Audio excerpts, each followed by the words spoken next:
not going to talk to Akshata like she's Rishi's wife or Narayan Thank Murthy's daughter. Forget Rishi and your dad. Where does Akshata's validation come from? From genuinely having impact. How is the journey, Rishi, from going from being a person who's at Goldman Sachs to becoming the Prime Minister of UK? No, it's a big question. It's a big question. Yeah. A lot more young people Yep. need to participate in politics. Yes. For somebody sitting on the outside, a young guy who wants to be in politics, Yeah. how hard is it? Yeah. Is it that one person can actually change stuff?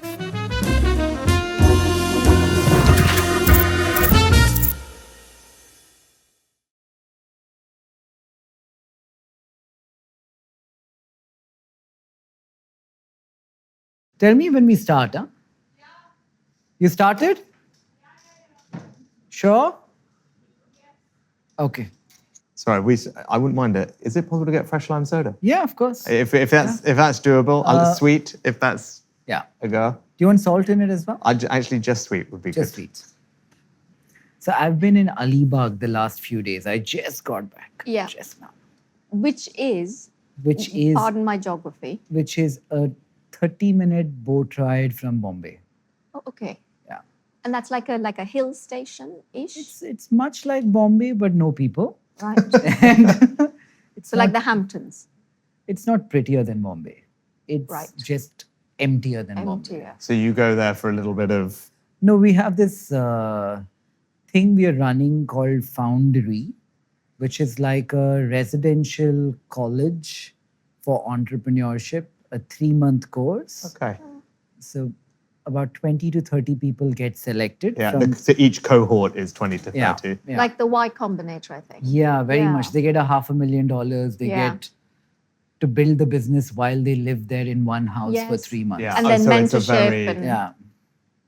So I was with the current batch. right. It's a good place to do it near Bombay because it's empty and nobody Yeah. like. Sure. And did you set it up? Yeah. Yeah. How many batches First have you gone batch. through? Oh, this was the batch. first. Yeah. First batch. That's super exciting. Very excited. Is there anything else like that in India? Y Combinator and these guys are not here, right? Yeah. And What this is- one is very consumer focused. So we're building 20 consumer brands. So one will be a candy company, one is a like your- Like toothpaste my company. kind of It's your dream. Yeah. And we can get into that, but we started Catamaran Ventures doing that kind of thing, yeah. Yeah. So that one is a candy company. Yeah, one is a toothpaste company, one just makes jeans, one makes chocolates of a certain kind. Very interesting. And there's normally VCs don't necessarily rush into consumer companies, right? So it's nice to have a source of not just capital, but deep passion and expertise for this space. Yeah. And in India, when you see the GDP number growing at 6 to 7%, Yeah. a really large component of that is consumer, It's- which is growing at 12, 13%. Percent. So the Indian consumer is saving less, especially the younger generation, Spending and they're more. spending more. Also, I would say beginning to borrow more to spend more. Which I was mean, not the case only when I grew up. No, not when I grew Yeah. up. You can say we grew up at the same time. We are somewhat contemporaries, but I'll let you run away with the younger person. Probably in the same area as well. Yeah. Like maybe like 5 minutes away from each Yeah. other. Yeah. Have you selected the people where they all apply and you just go through and how many applications We did you created get? an AI quiz, which is about 45 minutes. Yeah. A few thousand people cleared it. And then we had a boot camp for the last 4 days where we went down from 75 people to 25 people, which will be the first cohort. This is so fun. And the individuals, Yeah. do you then so say there's a lady with a business plan. Do you then find a team? Do they then meet potential team members in this cohort, or do they? Yeah, Yeah. yeah. So many of them team up and become co-founders. Right. So the ideas are already there of what could be built. And we help to a large extent in manufacturing, distribution, marketing, Sure. content, packaging, all of that. Yeah.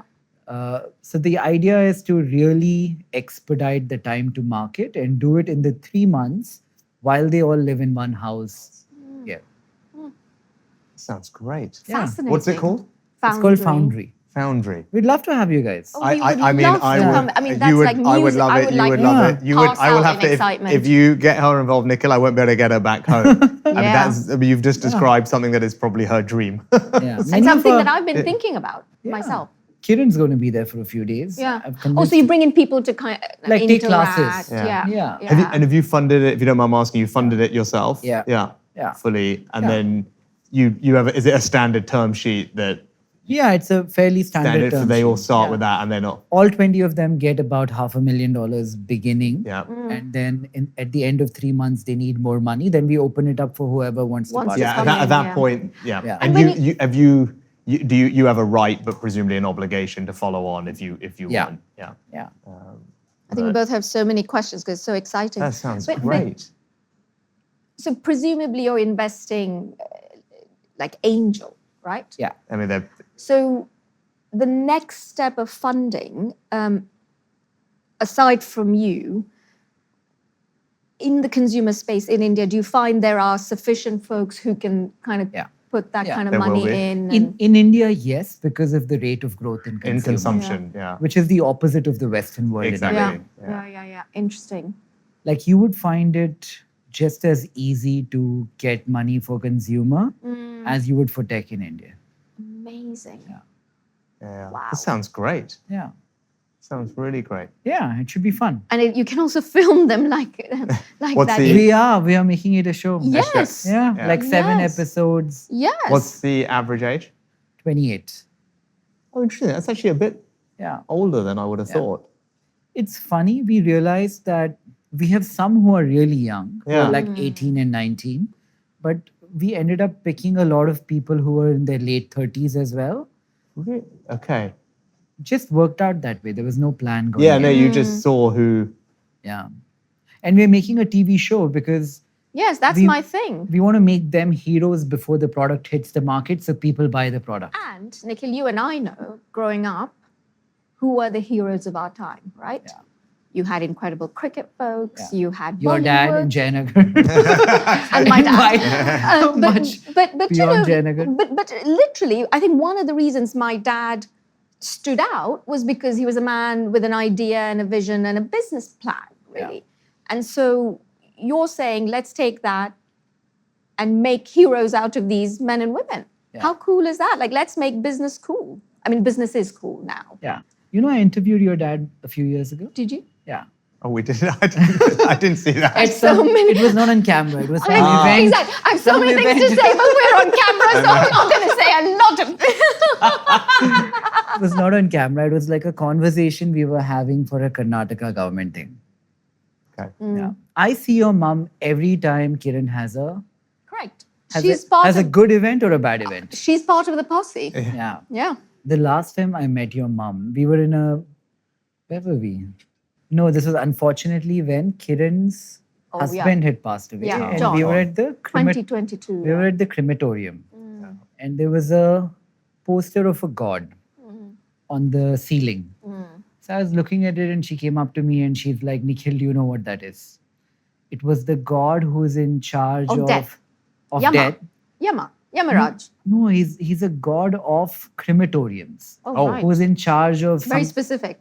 very specific. I mean, Yeah. So she quite sat me niche. down and told me the story for like 10 minutes. This is his job. Yeah. You know, in Haridwar, where there are many Yeah. fires at the Yeah. same time, Yeah. he's the guy in charge of keeping the place running and Right. moving one soul from here to there. Yeah. Yeah. Very interesting story. that is classic your mum. And it's not at the kind of macro level of gods. It's But she some very I think specific. she is so passionate about storytelling. Yeah. And then she deploys that skill, whether she's writing for kids, whether she's now, she's a member of parliament via the Rajya Sabha, whether I think even when she was an engineer, she somehow was able to put things together to have a narrative that appealed to people. So I think really interesting. I mean, you've seen that all the I time. think it's a great gift in life. I look at it and marvel that her ability to tell a story about anything in any context is a superpower, because it's by far and away the most powerful way to communicate. And she somehow has in her head just stories for everything, right? For every age group, for every topic, there'll be something. And in politics, I feel like you've realized how important it is. I think but even in business, in every like in everything, it's just if you can communicate through storytelling, it's a Did you have to learn to storytell? It's something I've learned because of you and your mum. It doesn't come as naturally to me. I approach things a bit more practically, a bit more analytically, which is fine, but it's not as effective for communicating, certainly politically, but I think in general. But then obviously, you are more like your mum, right? Her instinctive way to explain something is with a story, and I see how she does it with the kids. It's just how you see the world. But your mum isn't, but it's... You see the world in narratives, you are people-centric, you put ideas together, and naturally there's a kind of beginning, middle, and end to it. But you don't consciously think about it, obviously. I agree with her. For a guy who looks like me, brown-skinned, to become the Prime Minister of England, you have to be good at storytelling. Yeah, that's nice of you to say. That's nice of you to say. At your age. At my age, I think obviously you have to be able to communicate reasonably well in politics. I think different times require different types of communication. Then the pandemic struck. And so that was my introduction to the country. So I was doing something that I was very comfortable in, which was economic policy. But that time, I think, was atypical, Nikhil, because, and I don't know what it was like here, but in the UK and similar in the US and other places, everyone just watched the government press conference every evening. Right? Because people couldn't leave their homes as much. Everyone was at home and everyone was worried. Scared. And so people, in a way that they haven't done for decades, most of the country just sat down at 5 or 6 o'clock or whatever time. I think it was 5 o'clock. We did these things, and then there would be a different minister every day on the TV talking to the country, and that was my introduction to the country, and it suited me because you didn't need to be a brilliant storyteller for what people wanted. What they wanted was A clear communicator. Yeah, they wanted someone who could explain things clearly, provide reassurance, and then do these things that would help them and explain, what we were doing economically, how it was going to benefit them, and with a hopefully reassuring tone. And you had a captive audience who were hungry for that information, and so it probably suited my style.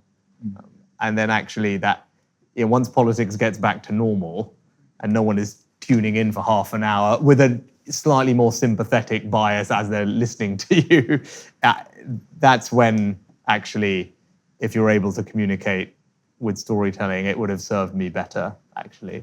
I watched a lot of your interviews. There aren't many. I think you guys have done very few interviews. You mean together or? Together, there are one or two. There's I think. very the few. Stanford one. Yes, we've done the Stanford speech. yeah. And One that's about it. maths.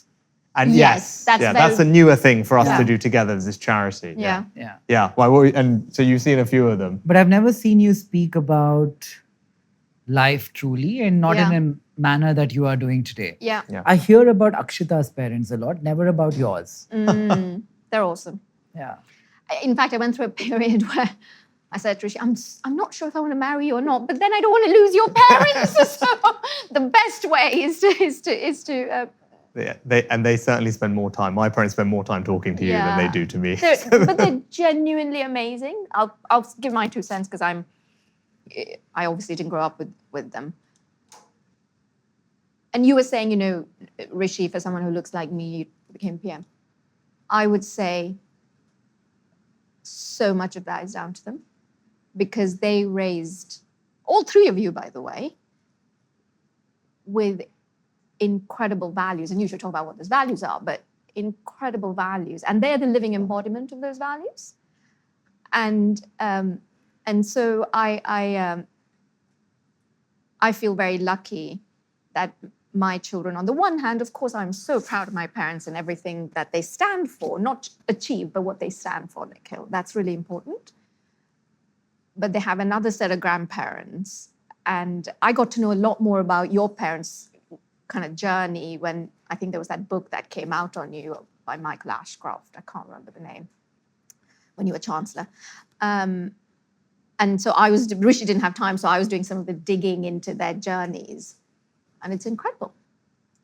Where are they now? What do they do? They still live in Southampton, where I was born. They are retired. They're spending time with they keep busy, but they spend time with their grandkids when they can.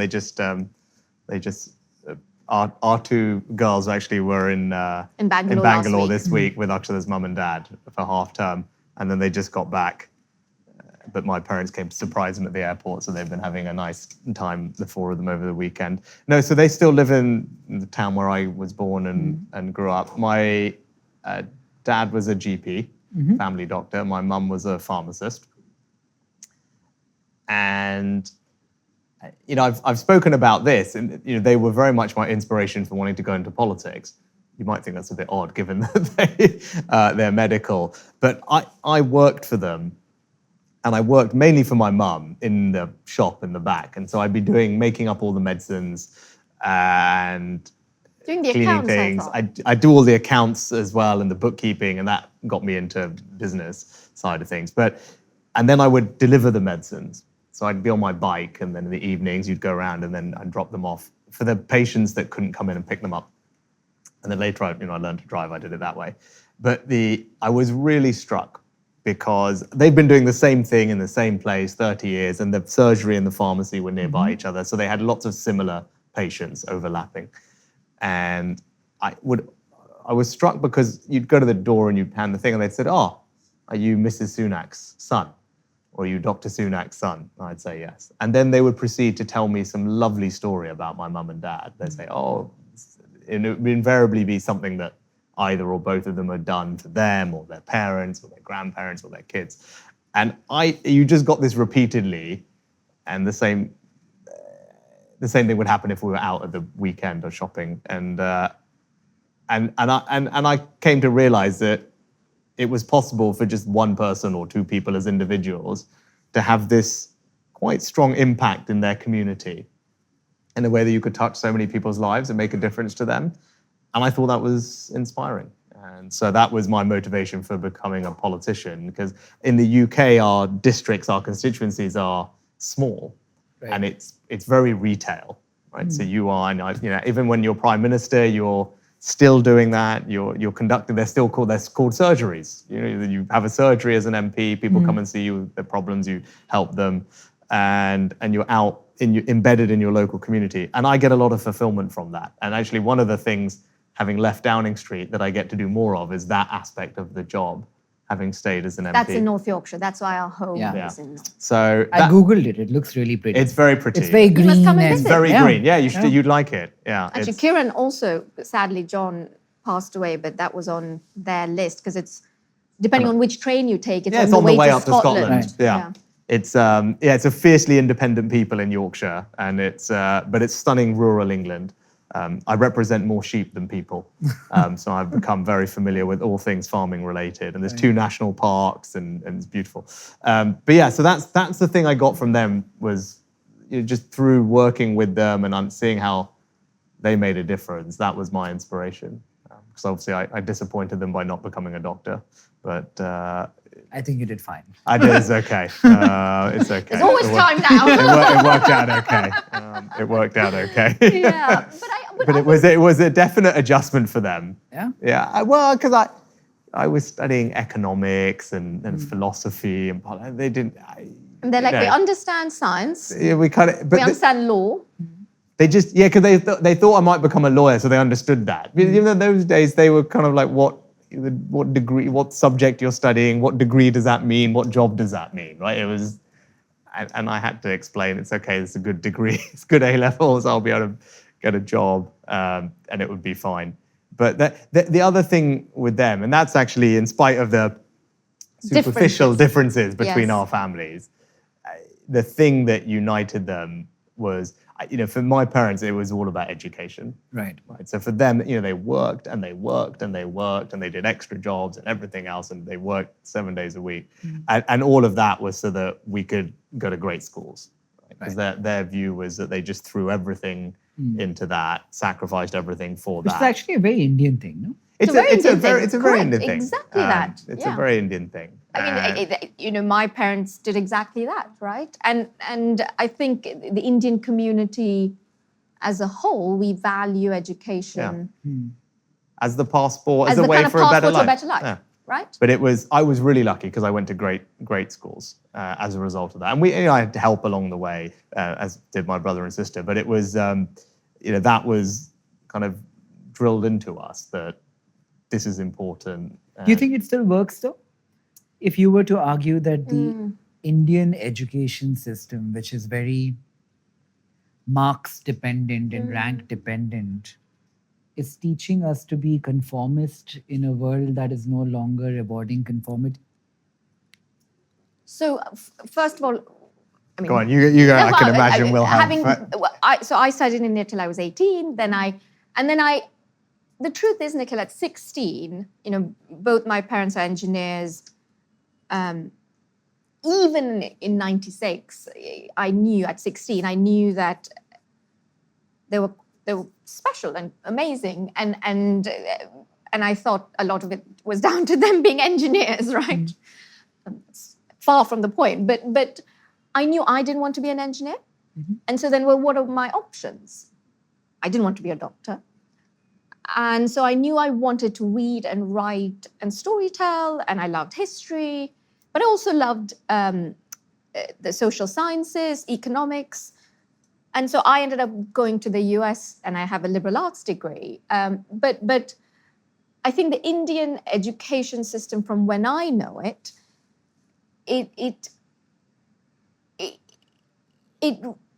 is a numbers game, and it because it puts you on a path where you end up, if you know what you're doing, it's great. But if you don't know what you want to do, I'm not so sure that works. But I think it's changing. And now with things like technology, I think we're able to be more open-minded about what that education system should be. But Nikhil, to your point, it's not just India. Right? Yeah. Because of AI, every country is having to think about its education system and reimagine it for this world. What is worth studying? What are the right skills to teach young people? And we think about it. We have two daughters who are about to grow up into this world. And I think the one thing we know is it's actually very hard to say with certainty.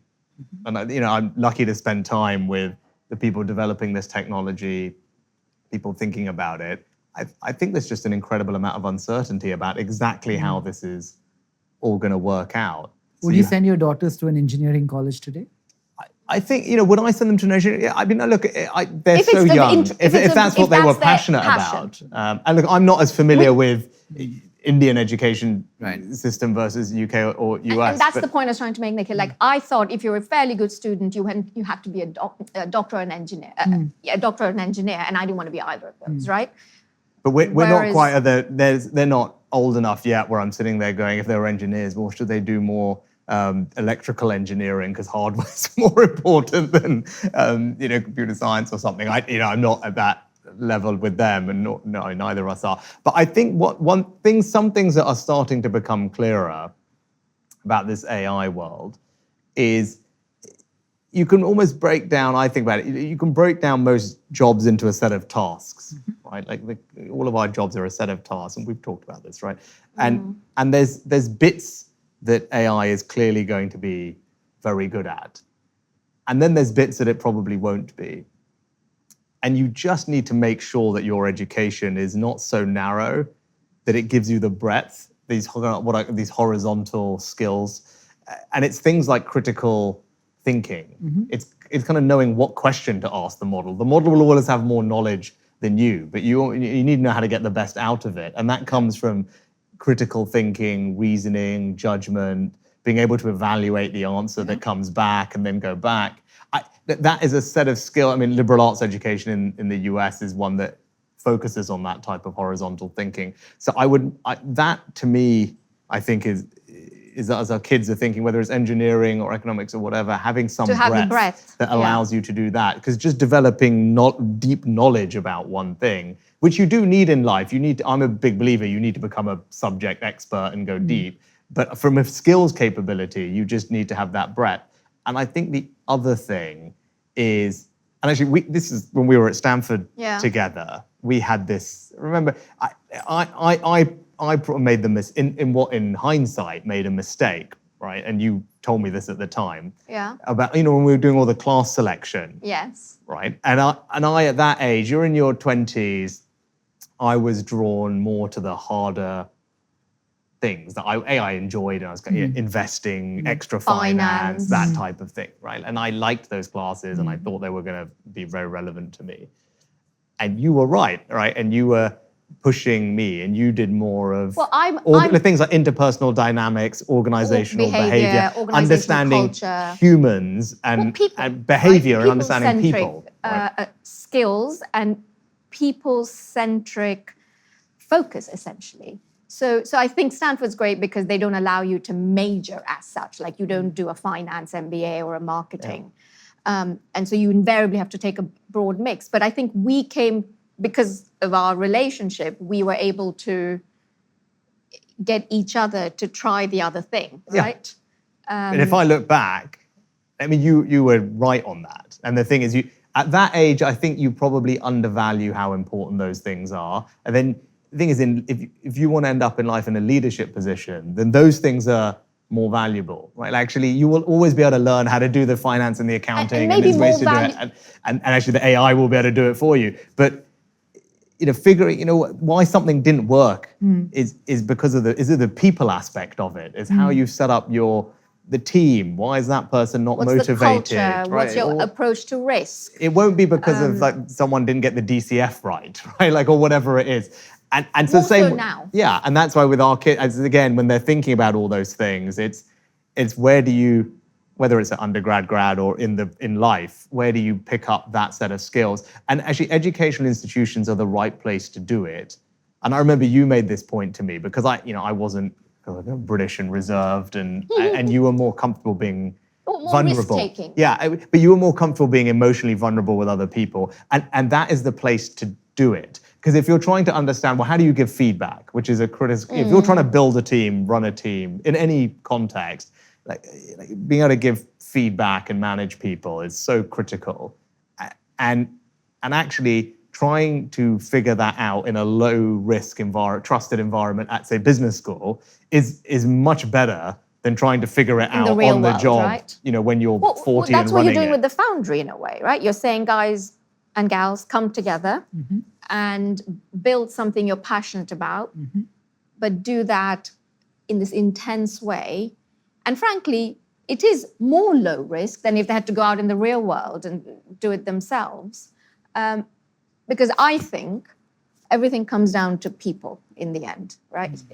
So understanding people in a better way, which again is, so those are I think what I'd say, kids is engineer this, but it's these other things I'd want to make sure one way or another from school, from college, from whatever else, they're building those skill sets because I think those, whatever happens with AI, those will be more and more valuable. I always over say time. to Rishi, I'm so intrigued and frankly more convinced than ever that in the world of AI, let's lean into being more human. And what does it mean to be more human? We can have a conversation around that. But I think to me, those qualities are compassion. It becomes more important, not less important. Yeah. Compassion and intuition and things like that. Now, you can tell me whether AI can learn all of that, maybe in time, AGI, etc. But let's lean into those human skills. And those are not, and I think schools are changing. Because I now have been, in one shape or form, I have been a part of the Indian education system, the US education system, and the British education system. Through the kids, yeah. Through the kids.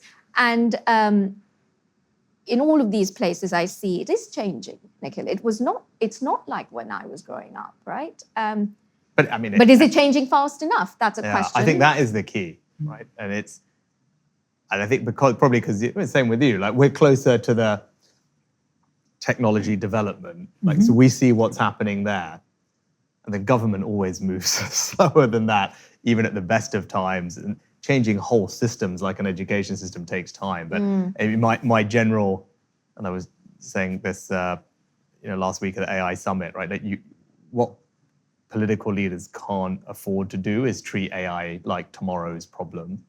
It is an action this day issue, and there probably is not much.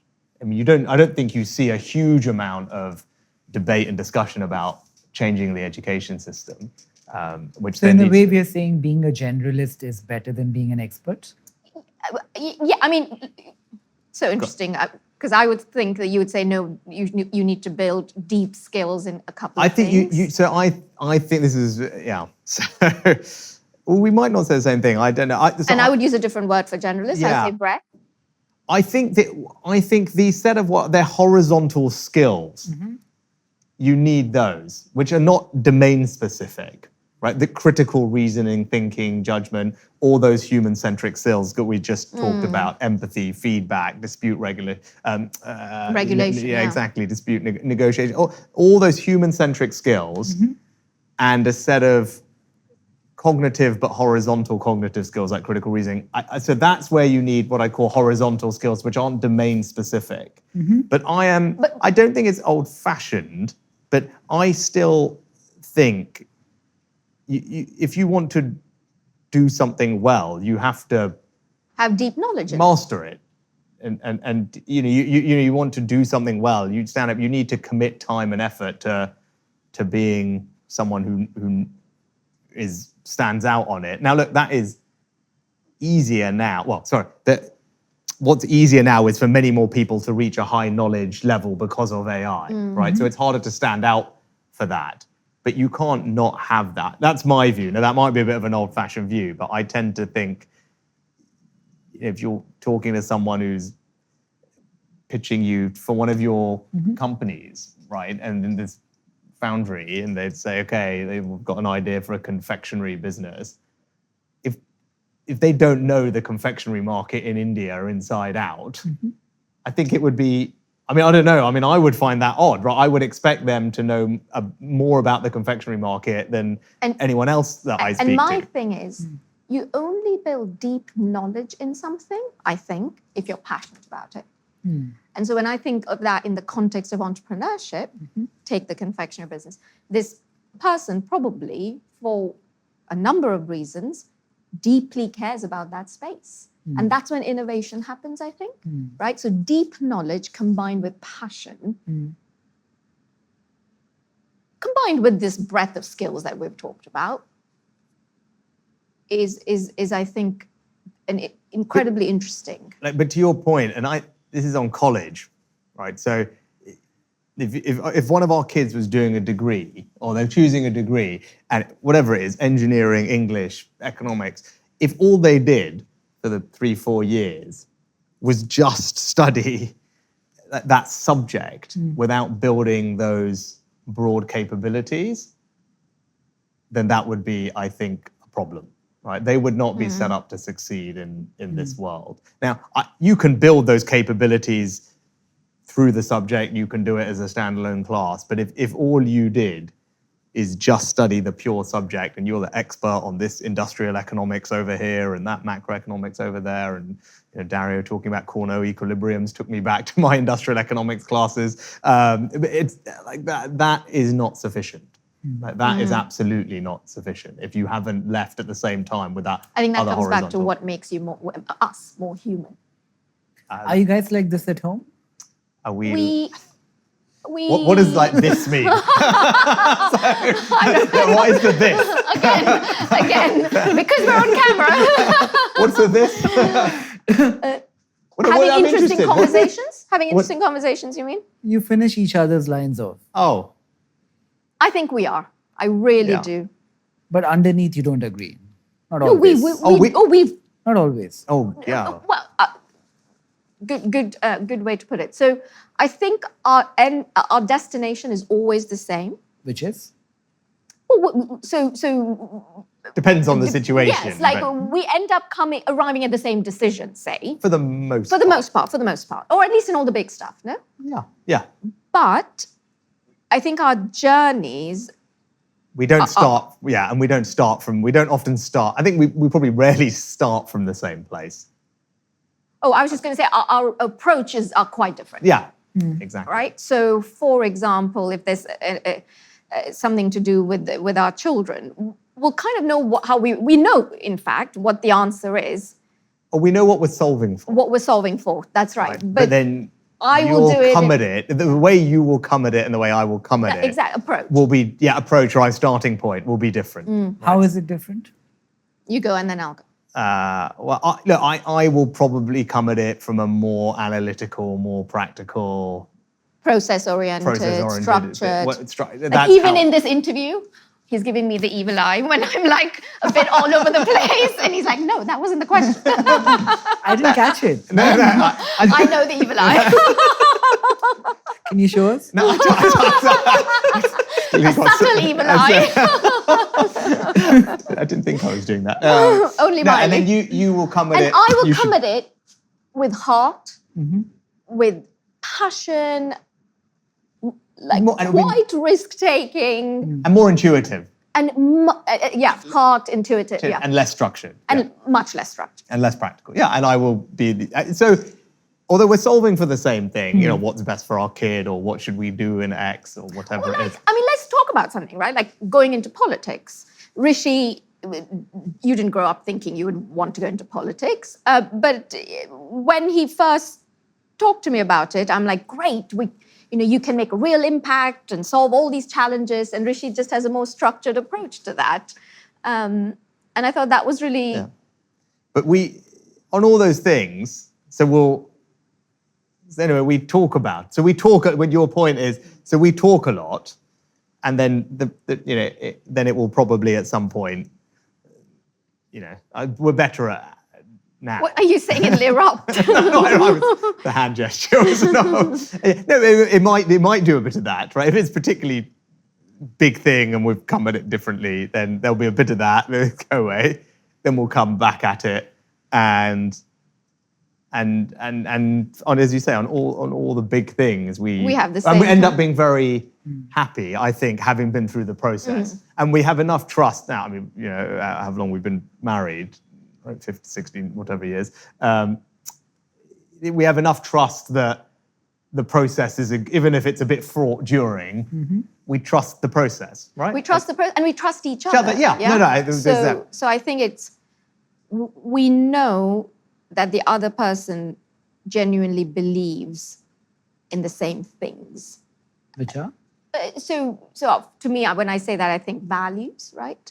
And I think those values we share so many, which are around having a great deal of integrity, working hard, being curious about the world around you, and having compassion, I think. And respecting everybody. Correct. Great respect. And compassion, yeah. Where did the values come from?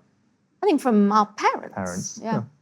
And that was the bit that, as I said, superficial differences. But I remember when they met that. Well, are your parents home or? That they So our parents first met, which I was stressed about because I was not nervous. But it was fine. She left me to deal with it, and it was stressful because they weren't very. I mean, she knew both sets, I knew both sets, but when they met and her parents came with her uncle to my parents' house in Southampton, and I was there, my brother was there, and it was genuinely stressful because they were so different on the surface, but it ended up being really positive because, and that was the thing that your parents had said to me. They said we were apprehensive because we just didn't know whether they would have the same values to us. Because obviously they're different. Yeah. But actually, how what Their the things approach that to life. the things that they value, the things that are important to them, how they've raised you, being in your Education house. being one of them, right? So And- are values more nurture than nature? You were not born with them? Are values Yeah. more nurture than nature? Yeah. yeah, I mean, yeah, yeah. I think they are. I mean, I say that. Yeah, I think Yeah. they are. Yeah. Yeah, I think so. I was talking to my therapist. I was speaking with my therapist recently. I'm going to. Yeah, please. Is that okay? try. Assuming this is They're not very- for display. So No, no. yeah, it's very good because I'm just going to get stuck in right. Rishi is so ridiculous. I was just sitting there and I didn't want to be polite and whatnot. I think he so- does this in anytime there is there's anything we've done together. Oh, that's it. We had this. We had a great meeting with another international leader and his spouse, and they had catered afternoon tea, which was very nice. And we were all rightly, you meet them for the first time. You're trying to make sense of each other, making sure that they're comfortable. But there were all these cakes. And then halfway through it, Rishi's like, well, I'm going to start on the cakes. And it actually was great because no one else was touching any of the food. It was a genuine kind of, we're looking for an icebreaker. And Rishi just went straight in for the food. So How was the journey, Rishi, from going from being a person who was at Goldman Sachs to becoming the Prime Minister of UK? I know it's a big question. It's a big question. Yeah. Well, I think the first thing to say, it was the journey that I had imagined, even if it happened far faster than I would have imagined. Because I'm one of these people who thinks if you want to go into politics, you are far better off having done something first. That's my view. And I think that because you bring a set of skills and experience about something else into the political arena, which is just a good thing. And you have that knowledge which you can contribute. But also from an understanding of the real world. With this. Yeah.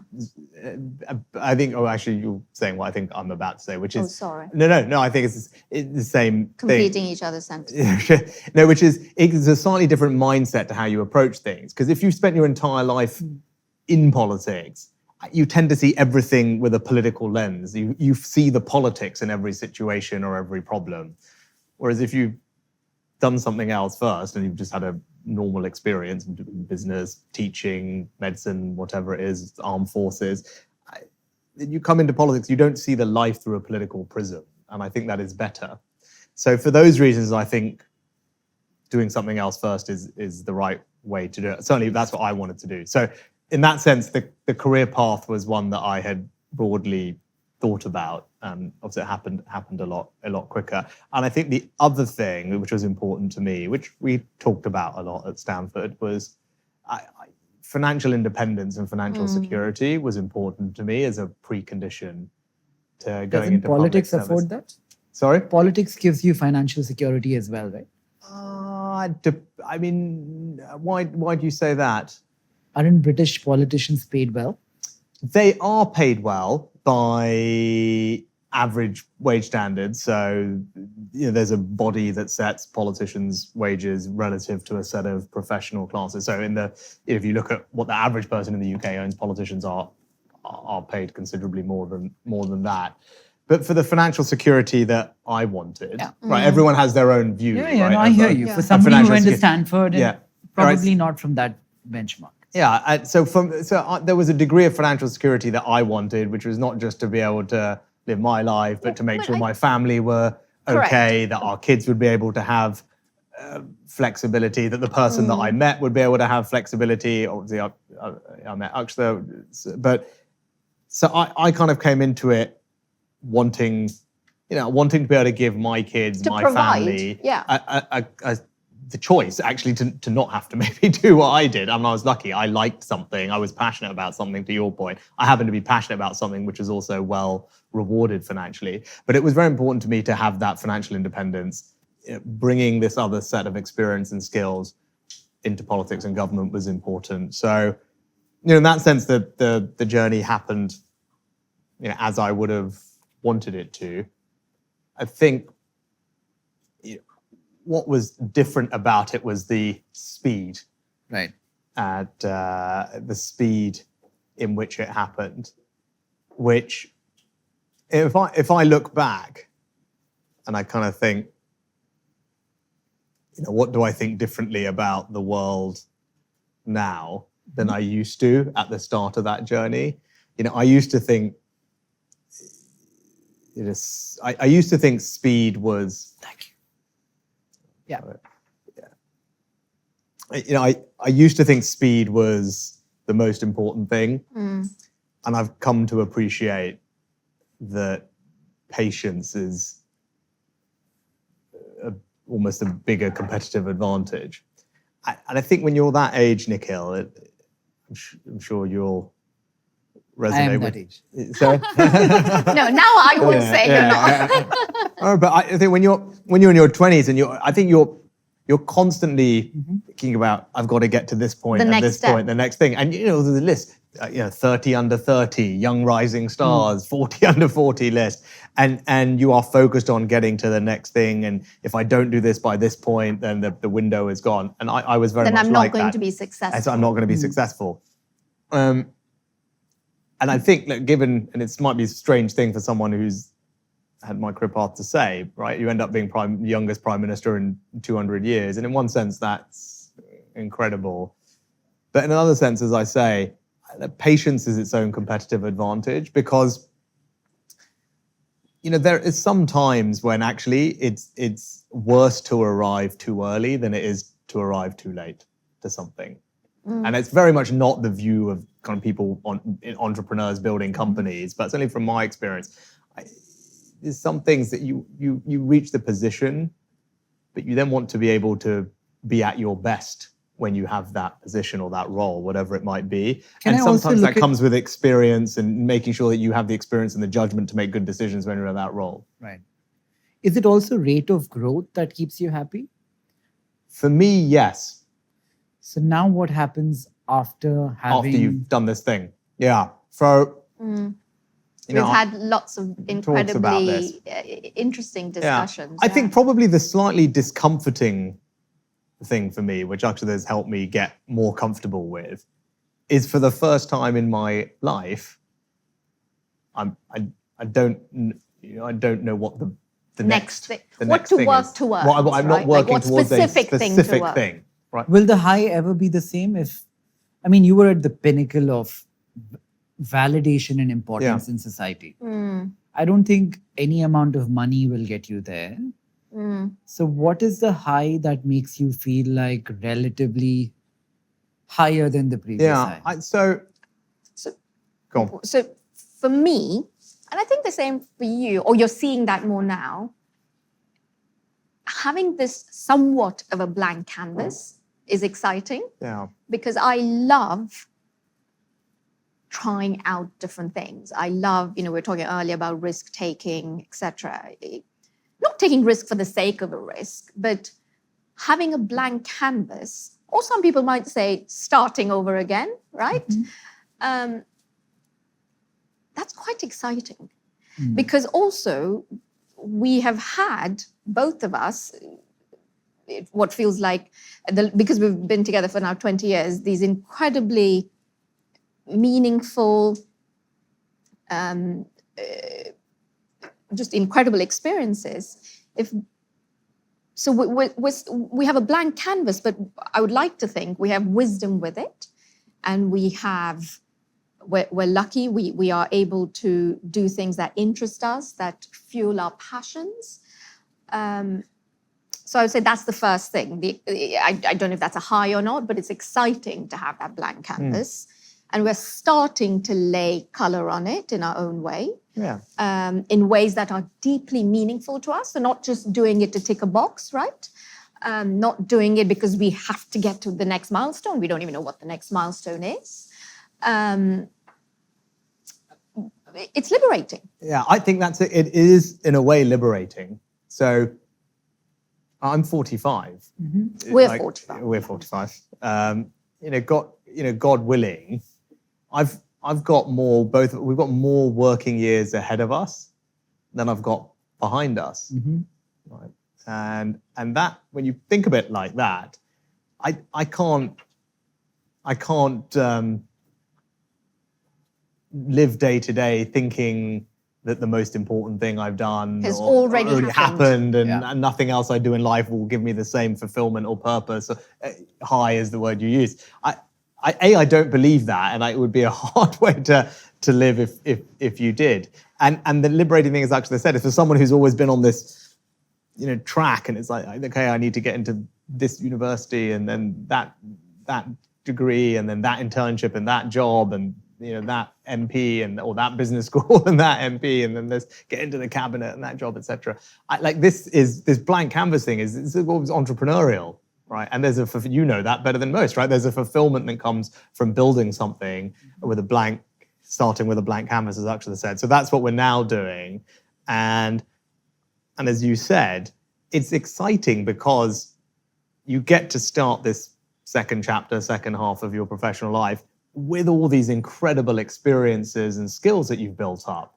Yeah. Which you didn't have on that journey. And that's what I was saying before. Whereas before it was like rush. It felt, I'm not putting words in your mouth, but I think when you're 18, 22, starting your first job, etc., I think it can sometimes feel theoretical, where in your head, I have to do this job, this degree to get this job, to get to this place. Whereas now, we don't just rely on kind of established frameworks. We're able to deep dive into what I will call wisdom, right?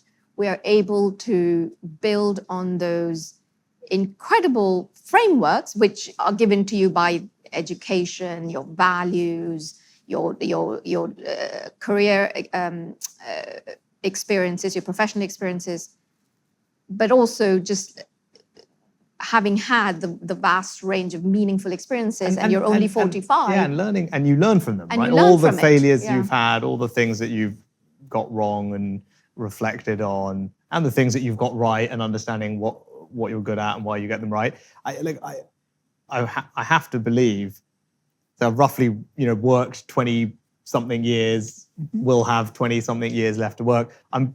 Should be far better set up for success over this next 20 than I was over the last 20. But it depends on how you define success, I guess. Yes, yeah.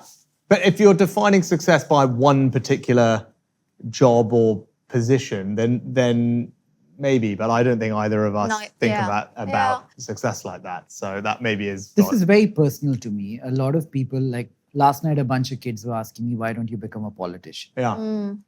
And I've never thought of it. I don't have any plan or any inclination whatsoever. But I really want to know, how does it feel? Like, to go from working in a corporation to becoming the prime minister.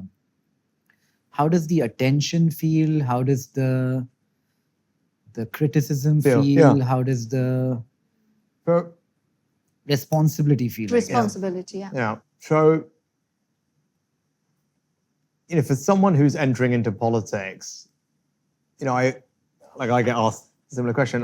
For young people who are thinking about politics, I say to them, you need to be resilient. You need to be patient, and you need to be motivated by public service more than ambition. At some level. So those are I think the things that you need to make sure that you have. What's under that, though? The day you figured you're becoming prime minister, did you sit at home and you're like, this happened? I didn't have time. Nikhil, yeah. Right? It has to be a big thing, right? Yeah, you know what? It for me, the circumstances in which I became prime minister, it was so sudden. I didn't have time to do much of that. We were in different places that weekend. Yeah, I was in Yorkshire and you were. I was in London. I was 1 minute I was with our two kids at TGI Fridays and bowling. I just lost a quite bruising leadership election to Liz Truss. And I was emotionally starting to look forward to this next chapter of my life, spending time with the kids, thinking about what we were going to do next. And so I physically and emotionally was in a completely different place. And then all of a sudden, this thing happened that I was not prepared Thinking for actively about. actively, emotionally or practically. And it happened just so quickly. And so you didn't have time. And then it was a battlefield promotion, right? And there was, a huge number of things that I had to deal with immediately. So I didn't really get to have. I think we had one call with your parents. Yeah. Because it was Rishi's mother's 70th birthday that day. It was our youngest daughter's 10th birthday, and it was also Diwali. That was happening, yeah. Yeah. And so we had one phone call with your parents, and that was kind of it. It actually, the moment it kind of first properly hit me, because the first few days there was so much to do.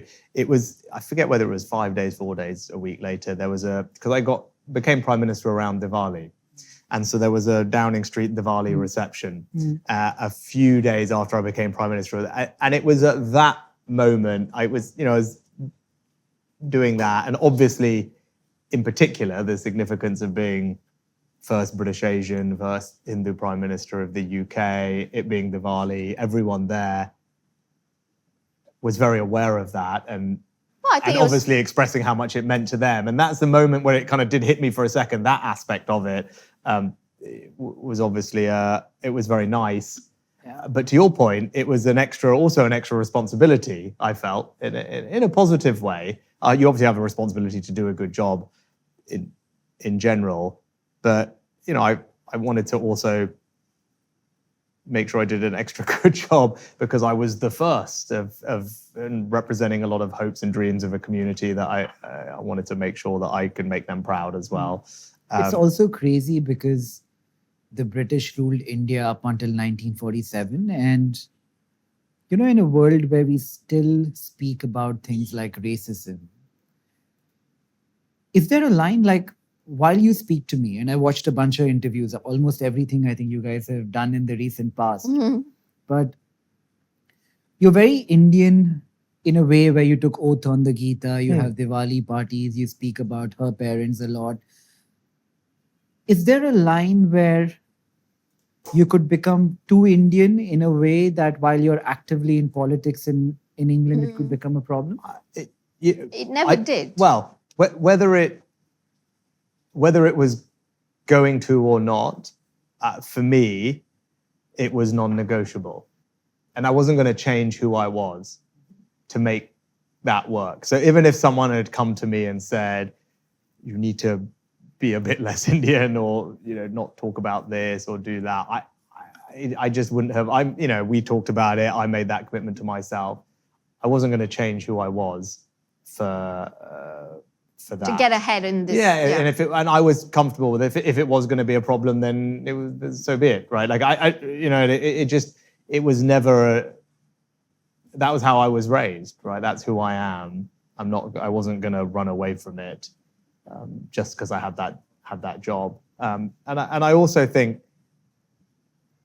actually, it was a moment that was remarked on, obviously, in the UK when it happened, but not so much so. It's not like it really dominated the conversations and that's all everyone was talking about. And people had plenty of issues with me as Prime Minister.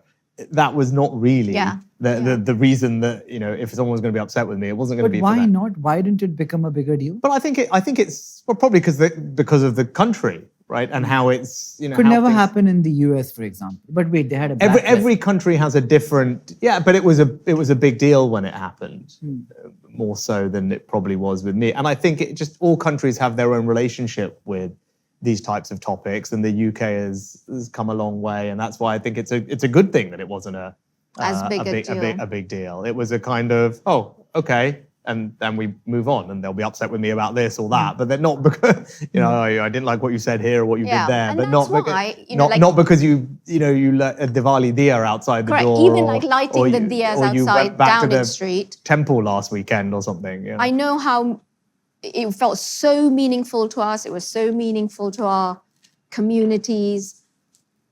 But we didn't even second guess it because it felt so natural And no one made us feel like we should second guess it, if that makes Yeah. sense, right? Like we didn't feel uncomfortable at all.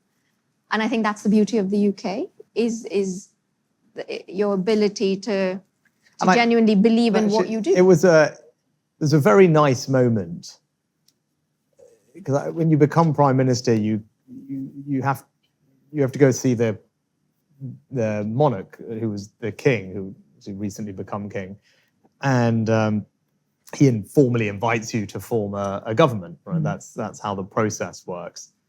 And so I go along to see him before I go to Downing Street, and that was a special moment. You know, he's head of the Church of England as well as being the king and the monarch and head of state, but has always been someone who's talked about being a defender of faith, and not just the faith in general. And here I was, first British Asian, Hindu Prime Minister of the UK.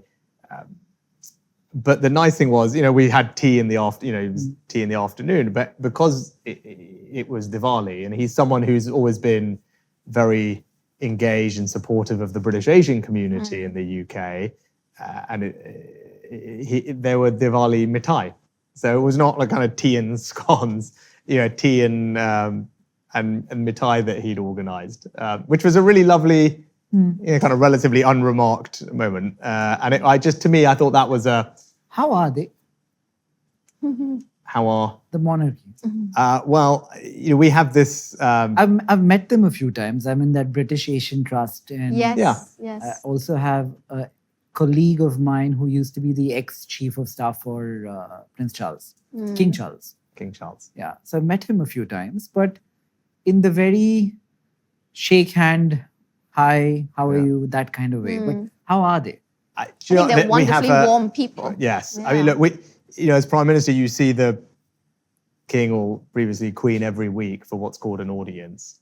And I watched this in the Winston Churchill documentary, I think. Ah, okay. Yeah. The meetings, yeah. Yeah. So you have these meetings weekly, which and then the other thing that is a cast iron rule of UK government and politicians is that you don't ever talk about the royal family or your dialogue with them. But other than to say, as Akshata said, as you can see, very warm and very welcoming people who are committed to service. But particularly, as I said, with King Charles, as you saw, the British Asian Trust, it's something that he's supported for a long years time. and years. Yeah. I'm not going to ask you anything controversial, No, but the thing that did impress me about Prince Charles is King Charles is he was into the climate thing way before 20, 30 years before other people were into it. Which I thought was very forward-looking. Yeah. He's a huge, I think, like he really is a naturalist in so many ways, I think. Yeah. No, he's very passionate about that. And he's very passionate about the natural environment, and is very knowledgeable about it as well. Okay, tell me more about how it felt. After, the first day, you felt like you didn't have time to react. Yeah. Because you were in whatever tumultuous, busy, crazy madness warrior zone. But what happens 3 months later, 6 months later? At some point, you take cognizance of it, right? Like you wake up every day and suddenly you have like all the security and this and that. Yeah. I've been to 10 Downing Street. Your house changes significantly overnight. Who did you visit? Meaning which Prime Minister? I think it was Boris. It was Boris at the time. But it has beautiful art in that house. Yes, I was so impressed. Someone took me for a tour. So we were fortunate in one sense because we'd already been living in Downing Street. Not everyone knows, but there are 2 apartments, flats in Downing Street. One for the Prime Minister and one for the Chancellor. So, for us and for our kids, we were used to that. It was a familiar space. So that the very physical and practical aspect of having security or living in this building with everything that came along with that was something that we were used to, and our kids were used to. And we made the decision not to change flats. When I went from becoming Chancellor to becoming Prime Minister, historically you would move, and we made a decision not to do that. We stayed in the smaller... So we were staying in the same apartment, So we stayed in the same place, precisely for our kids, so they had that, and for us, we had the familiarity with it. And actually, it's a funny but lovely environment for the kids. Our younger daughter loves history. So she would love being in this building with all, to your point, all the history and the art. And she gave the best tour of, by the time we left, give the best tour of Downing Street. And then there are all the incredible staff that live and work there, For the custodians. decades even, a lot of them. And they spoil the kids, right? So the kids would go to their security room and get sweets and have fun looking at all the security cameras and kind of spotting what was going on. So it was like home away from home. It's they felt very welcome. Obviously, it's a bit odd, but it's a bit strange when the Deliveroo or Uber Eats person shows up at the back. Yeah, exactly. It shows up at the back gate. Is Zomato in London? I don't think so. I don't think so. Yeah. No. But so there's the kids love it. And actually, the lovely lady who ran the cafeteria in Downing Street would always spoil our kids with kind of bacon sandwiches in the mornings on their way to school and things like that. So there are these all, and we got our dog Nova while we were in Downing Street, and so she came there as a puppy. So she also got spoiled by hundreds of people. So that very kind of nice aspect. You kind of are growing up in this community and living in. Now, that has its downsides. Obviously, our flat door. Downing Street is very much smaller than people realise. It's very kind of higgledy-piggledy and like offices and flat. So you'd open our front door to our flat, and the Downing Street policy unit breakout area is literally you open the door and there's people sitting there having a meeting. Quite a few tantrums. So like like the kids are screaming on your way, like good morning, and they're trying to figure something out. So those are some kind of day-to-day aspects of it that you get used to. But for us, as I said, the transition was, we had got used to a lot of that in any case. Who was the smartest person you think you met while you were in Who's office? the smartest? Both of you. And what did you take away? I find this very, very attractive that you get to meet So many interesting, different types of people. I would just say like really, really smart people. Or really, really accomplished people, which is not necessarily the same as being smart, but really successful people. Well, we have to think about that, but can I just talk about the smart? You say smart, but I'll give you probably an unorthodox answer, Nikhil. So we've talked a lot about the power of education to transform people's lives. And so when Rishi became PM, I thought about, well, what can I do in my own small way to add some value? Because unlike the US, the UK doesn't have a formal role for the spouse, right? And so, but I also knew that I would, or I wanted to, in some small way, have some impact in my own way.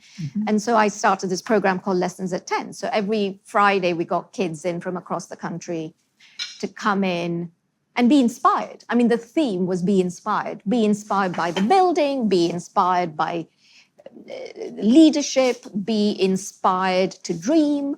And then every week we had a different theme. So you might love history, I might love rugby, Rishi might love finance, whatever, cooking, I mean, across the range. So don't feel like there's only one thing for you. Just go out and explore and you might just find that thing that gets you out of bed. And every week, Nikhil, I met young people who didn't always, in fact, a lot of the time, didn't come with huge kind of advantages in life, but they were so inspiring to me. And I think, thank you. I think that is a memory that will stay with me forever. So it wasn't just one famous person, right? It wasn't one famous name. But it was young people, with their idealism. I think that was really quite interesting and exciting. I don't know what you think. Yeah. और वो green bottle दे देना 3-4 bottle. Thank you. Yeah, I think there's not one. Can I serve you? Oh, I will help myself, please. Yeah, I didn't want to. Are you having? I'll perfect. help myself. Thank you. There you go. I'll let you. I don't think there's. I think there were some special moments. I mean, there were lots of special moments. Thinking like the coronation was really special. In terms of individuals, Nicholas asking about for smarts. I mean, look, there's people are smart in so many different ways. You're not one person. There's all dominant knowledge. But I mean, look, we're living in this era of AI, and I was struck spending time with the people developing that technology, right? And you know them, you've interviewed them, you've met them, but Sam, Dario, and Demis, who's obviously a Brit, came to talk to me about this very early on in my premiership. And You interviewed Elon. I interviewed Elon as well watched around that. It our was really AI, good. AI summit. You looked like you were really having fun. Yeah, I was. I mean, I was. Yes, I was. Yeah. Thank you. That was the first AI safety summit. Yeah, that was on the AI, the evening of the AI summit. So we had, it was nice. Obviously, being in India this recently for this AI summit here, is when we started that summit in Bletchley Park. I didn't imagine that it would not end up, but it progress to have this incredible event here in India. And it's nice to have created this series, and it's been to South Korea, it's been to Paris, India, and it will keep going. How was it this year, the summit? It was great. Yeah. It was, I think, it kind of testament to the Prime Minister's leadership that he brought so many of the leading businesses and Thank you, Nikhil. policymakers together. But I think it was, for me, what stood out was just the energy and optimism of all Indian entrepreneurs and people involved in this. It was really striking. Just being in the hall, talking to people, such optimism about this, which is not what you find everywhere, and particularly in the West, where there is more anxiety about AI. In India, there's optimism and excitement and trust, and that is an advantage. Then you also saw He's incredibly impressive, isn't he, the Prime Minister? Yes, yeah, he's very impressive. I mean, look, I used to talk to him about this when I was in office, and he's been talking about the India stack for a long time. Do you guys speak in Hindi or English? English, because my Hindi is not good enough to do work. I would not trust it to do any serious work. Any serious work with, sadly.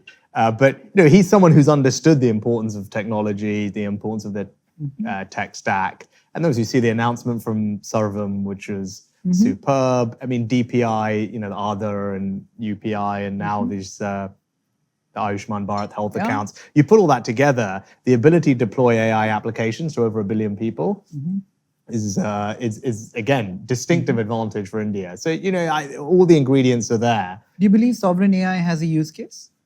Sovereign AI.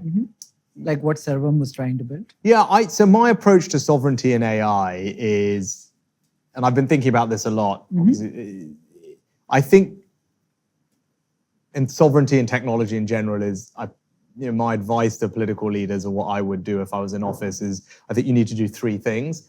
The first is you need, as a country, to figure out where you can ideally control a part of a critical technology supply chain, right? So I think it's not realistic for most countries to think they can completely insource an end-to-end supply chain, certainly for a country like the UK, for example. What do you suspect is that opportunity for India? Look, what people here will know better than me, but it's trying to identify. You mean hardware supply chain? But it could be a hardware capability, it could be a software capability, it could be physical, it could be something, it can be quite broadly defined, but something that, I think I said, very unlikely that you can end-to-end in-source the supply chain. But think about ASML, that company, critical component of the semi-supply chain. So if you're the Netherlands, right, that's good for you, right, to have. In a world where hard power matters, the world is more fragmented, the geopolitical environment is more competitive. I think to protect yourself, you need to have an ASML strategy. So figure out, in the technologies of the future, where can you develop a capability that the world will need? So that's point 1. The second point, and where Sarvam comes into it, is you have to diversify your risk and take a portfolio approach, right? So there will be some, and what does that mean? It means not having vendor lock-in, right? Making sure you're building applications and systems that are not reliant on a single provider. And look, for some things, you want frontier US model. Some things you want to have data sovereignty and compute and being provided domestically. You don't need that for everything. But what you need to do is think about your portfolio, figure out where you can dial some things up and dial some things down, where can you use open source, where can you rely on sovereign, where is it fine to pull something off the shelf from another country that you can switch in and out. So that's where sovereign comes in, is building that portfolio approach. And then the third thing is partnerships. Right? And actually, look, yes, the world is more contested, but partnerships matter, trust matters, and there will be some things that you can work with other countries on to mean that You don't have even to if you do can't do it everything all yourself, but you have enough trusted relationships that you can rely on them. And again, you wouldn't fully rely on them, but as I said, these three components. If you do all three of those, you're giving yourself as much sovereignty as possible. Well, what does that mean, sovereignty? What it means is, an ability to deploy the technology confidently in your own country according to your values, your laws, your priorities. But you say deploy and not develop. Oh, sorry. In order to deploy it in accordance with and have reliable, trusted access to being able to deploy it, which is why you need that portfolio approach. And actually having some, whether you're relying on open source or homegrown models, all plays into a part of that. But in a way, you're saying it's better for a country to rely on homegrown or open source rather than relying on American or Chinese. I don't think you models. can be that binary, Nikhil. Right? I think if you look at the range of use cases and what's realistic for any one country to do, right? You have to look at your kind of approach to technology as a portfolio, and then there will be a range. If I've got very sensitive national security applications, I want probably an air-gapped cloud, right? I don't want to be reliant on anyone else. I can't have anyone else kill switch that, right? If I'm doing a healthcare application domestically, I might be a bit more okay with the model provider as long as I don't have lock-in and I can switch out different providers. Could be open source, could be domestic, could be foreign. And you would be skeptical But of I would sharing want the data, data though. to stay, Yeah. right? I would want I would want my data sovereignty, and I'd want the compute and to be domestic. And then there'll be some other commercial applications where actually it's quicker and easier and cheaper to use some foreign thing, and it's not mission critical, and it's just actually I want to prioritize cost and speed. Yeah. I think India has done it for financial data already, where Yeah. it's hosted in India. Yeah. I suspect soon all Indian data will be hosted in India. Yeah, and look, all countries are, it's not just India, all countries are thinking about these issues differently to how they did in the past because the geopolitical environment has changed. So you have to think about sovereignty. We're in a world where countries have weaponized supply chains. There's more geopolitical competition, and you can't afford not to have resilience. And do you think the world will continue to move in this direction where we're kind of like, I don't know if I can call it de-globalisation, but It's everybody's- de-risking. It's de-risking. I think, if you think about supply chain, it used to be all about just in time. Physical supply chain used to be all about just in time, and now it's about just in case. But do you mean how countries now operate on their own versus the kind of coming together global order? There used to be like, I think, consensus building, maybe up until 5 years ago.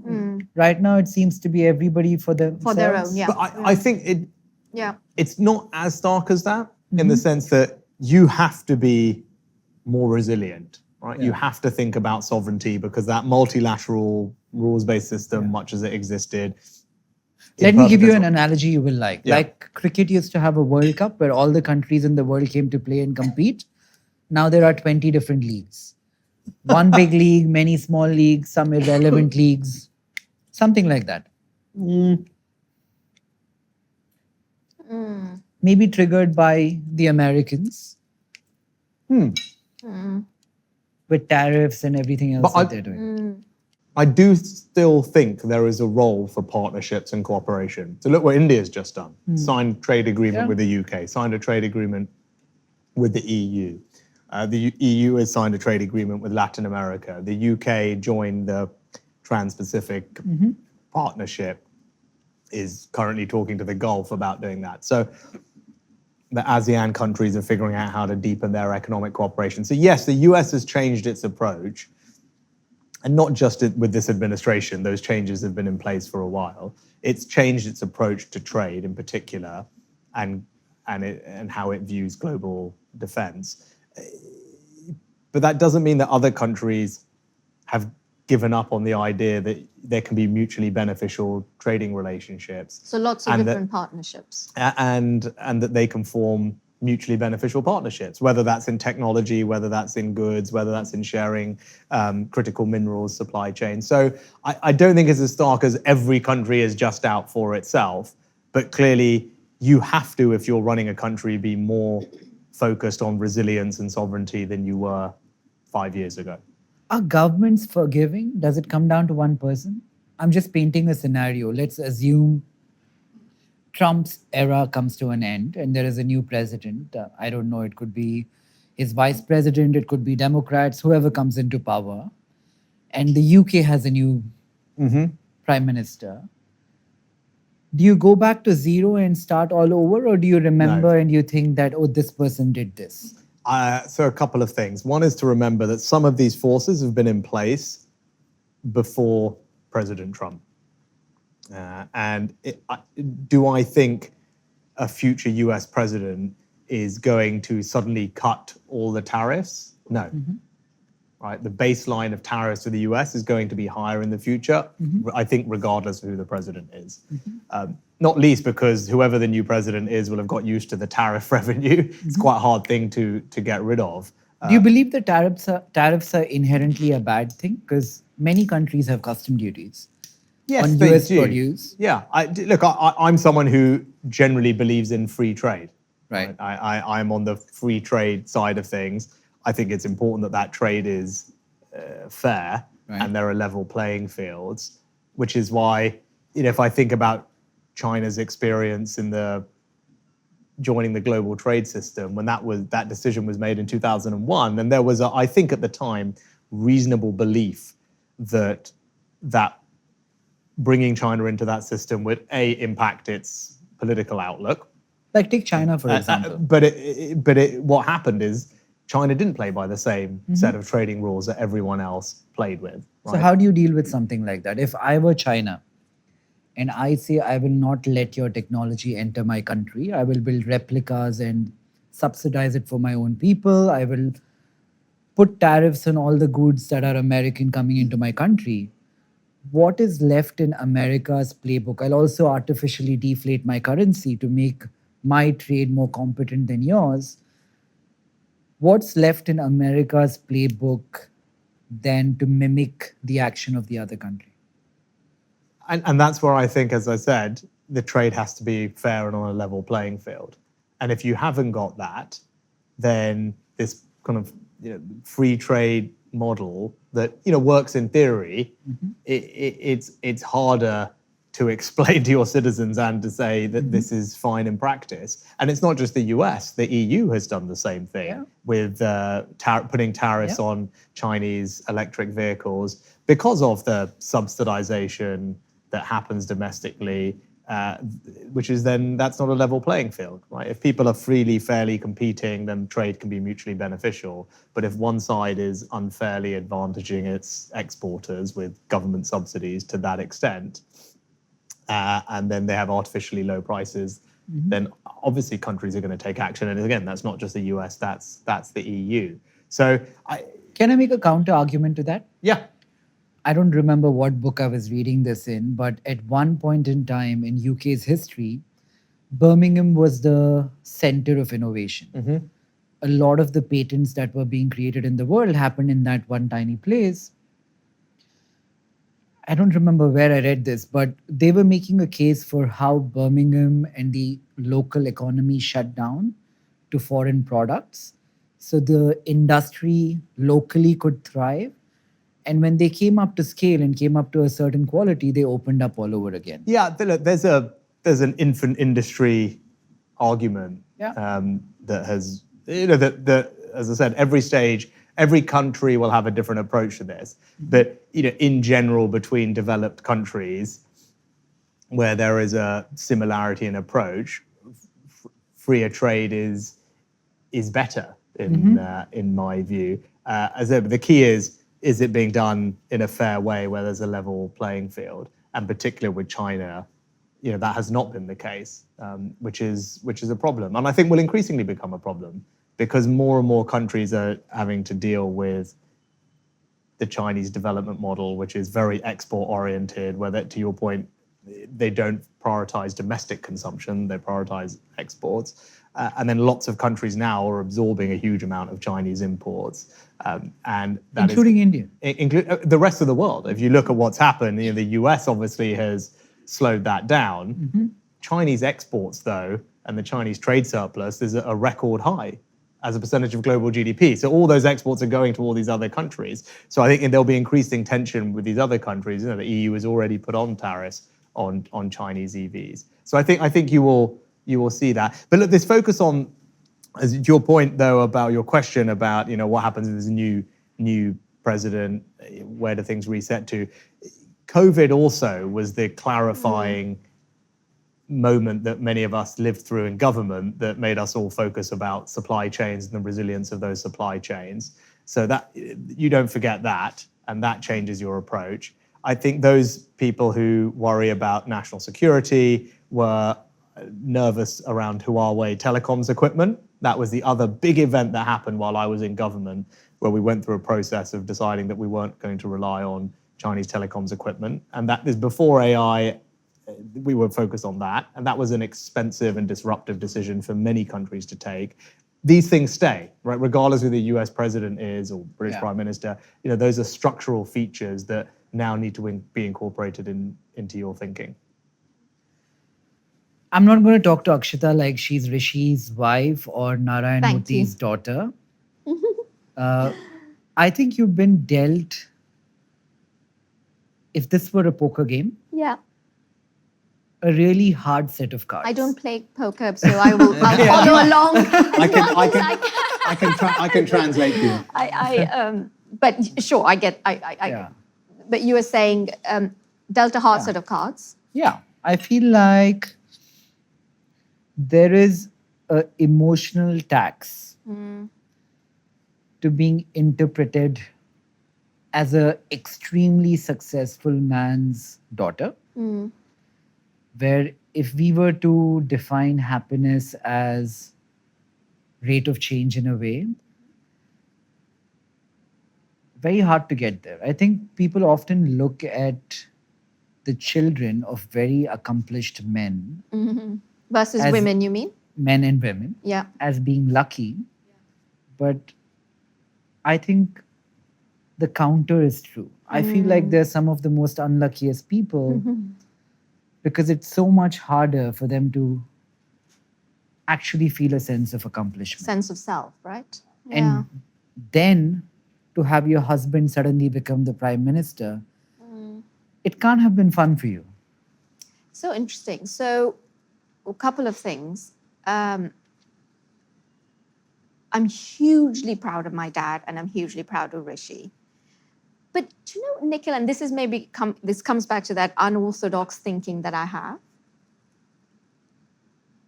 I haven't let it burden me as much, right? So let's talk about my dad. It's partly a timing thing.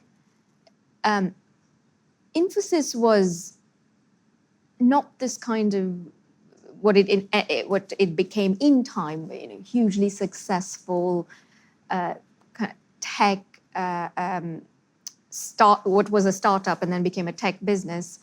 It was a company my dad started because he was looking at how could he add value to India. And he thought originally, you know all of this, right? He thought communism was the way. And then he had the stint in Western Europe and became a big fan of capitalism. So he was thinking, well, how can I... He told me some crazy stories around that. What Yes, happened when yeah. he was traveling hitchhiking, solo. all of that, right? hitchhiking, That's like a whole another podcast. But so for him, he figured out that economic development and economic success gave you a great deal of power on the global stage. And so he said, well, how can I play a small role in helping India develop that credibility and stand taller.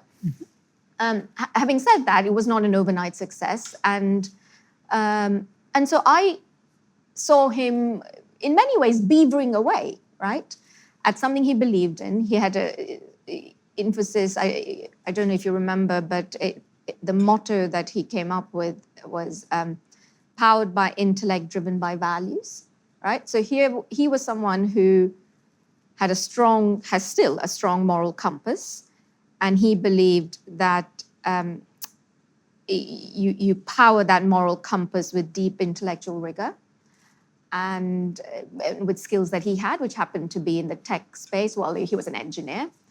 But it was not an overnight success. I'm not saying it was a failure, but it took a long time. So I grew up very much being my own person, partly my thinking, partly circumstances. And by the time Infosys became more well-known, I was studying in the US. And that also was a slightly unorthodox choice because I guess I could have gone into engineering in India, but that wasn't my passion. And I've always valued breadth, and the liberal arts education offered that. And that was on the West Coast in California, so I was far away somewhat. And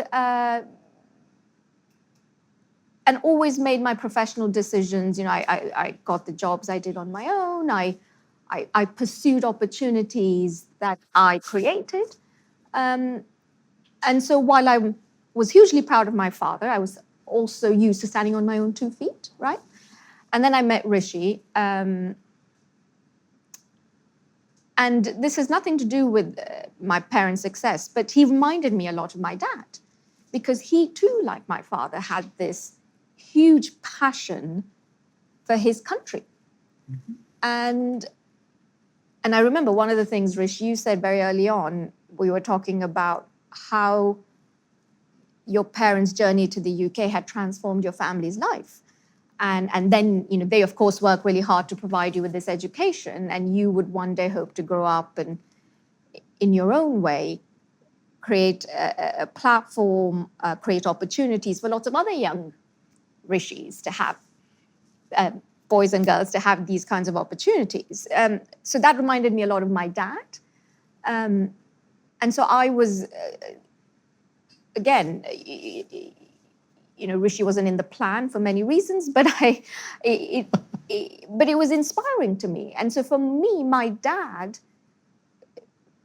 has always been someone, yes, he's been successful, he's done really well, etc. But to me, he's been an inspiring figure, and that's what I've taken away from him and said, how can I then introduce that in my own life through my own journey? And by the way, I'm not a technologist, I'm not an engineer. And I never felt bad about that, because it was very clear to me from very early on, I'm going to carve my own path.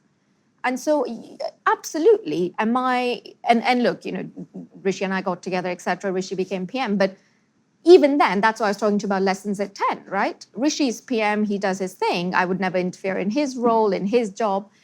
But I was very clear that I was also going to, in some way, mm-hmm. Thank you, mm-hmm. Create my own path, mm-hmm. and do something that I deeply cared about. Mm-hmm. And so I guess I didn't feel the pressure in the same way. Right. And so I don't, for lack of a better term, I don't have a chip on my shoulder about it. I think I feel, thank you. I feel quite grateful that I've had, for many different reasons, access to so many opportunities. And every time I'm thinking, how can I make it my own? And that's been something from when I was very young. So forget Rishi and your dad. Where does Akshata's validation come from? So one of my values, I have 3 values, and we've spoken about some of those things. Compassion, curiosity, and personal integrity. And personal integrity to me is, I define it as being authentic to who I am. Others may not like it. Others may not understand it. But if it sits well inside of me, we're talking earlier about intuition, right? I lean into my intuition more than average. Certainly between the two of us, I'm more on the intuitive side. Look, I'm not going to say I'm holier than thou and I don't seek validation. Of course not. All of us do. I really care about having impact, right? So what does that mean? When we apply to Stanford, they ask you to write this essay. And even today, they still ask you to write the same essay. It's called, at least one of the few essays you have to write. The question is, what matters most to you and why? And I remember writing about rain in Mumbai, actually. Because around that time, I was 23, I haven't sort of spent a long time in Mumbai in a little while, but the monsoon can be quite heavy. And for those of us who have a roof over our heads, we can observe the monsoon and say, oh, that's pleasant. But for those of us who don't, it's less pleasant. And so I wrote about equality and how do I help create a society where there is more equality. Equality of wealth? Not so, equality of opportunity, at least. Not outcome. Not outcome. And look, I was 23, hugely idealistic. And I really wanted to do something that helped society in some way, the broader society. And I'd seen my dad through Infosys and then my mother through the Infosys Foundation marry that impact from capitalism to philanthropy. And that really moved me. And it's what we used to discuss a lot about, even at Stanford. And we'd have these not big, but we'd have these debates, right? About CSR and... Yeah. I come at it from a bit more of a traditionally capitalistic economic argument. Yeah. And actually stood out for, again, especially in a business school environment, you always stood out because you were always that the one person in whatever study group. Well, how does class. It impact society? How does it impact the most vulnerable people? How does it... I think it's all validation. If one person gets validation through a capitalistic win, another gets it through a moralistic win or an altruistic win. It's all validation. No, fair enough. I feel like we're all seeking the same high. The pathway is different. Yeah. No, fair enough. That's fair. This pathway comes further down the journey than that pathway. Because I think you have to win at capitalism before you can win at morality. And look, that was... And many people will say, Nikhil, oh, all well and good that you want to be altruistic, you don't have to pay the bills. Or you don't have to worry about paying the bills, right? I get that. But then I also feel a huge sense of responsibility as a result. And to your point, you need to do the first bit. You to do the second. Which is what your dad did, right? It was that you have that impact only because you've been able to create the wealth and create the platform. I get that. Of the company. So either I can bemoan that and say, oh no, I'm either person X's daughter or person Y's wife, etc. Or I can say, I'm hugely lucky to have what I have. What do I do with it? So in a sense, that blank canvas I've had much earlier in my life. Yeah. And let me tell you, some of the pictures I've drawn, I've not been pretty, right? But I've had the blank canvas. And I think that's it's also a little bit my personality. Like,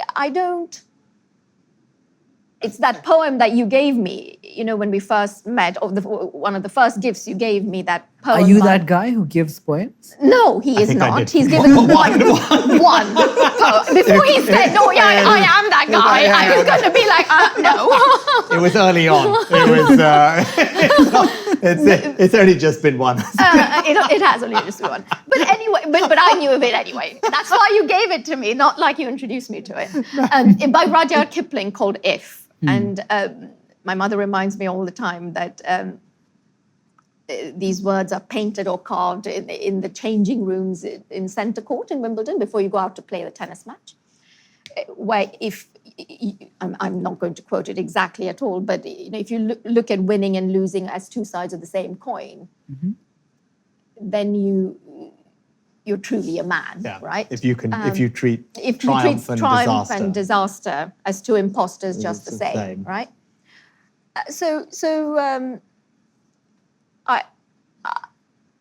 I think that's kind of stuck with me. That is how you are. That is built my that approach way. to life, Nikhil. So I started a fashion business.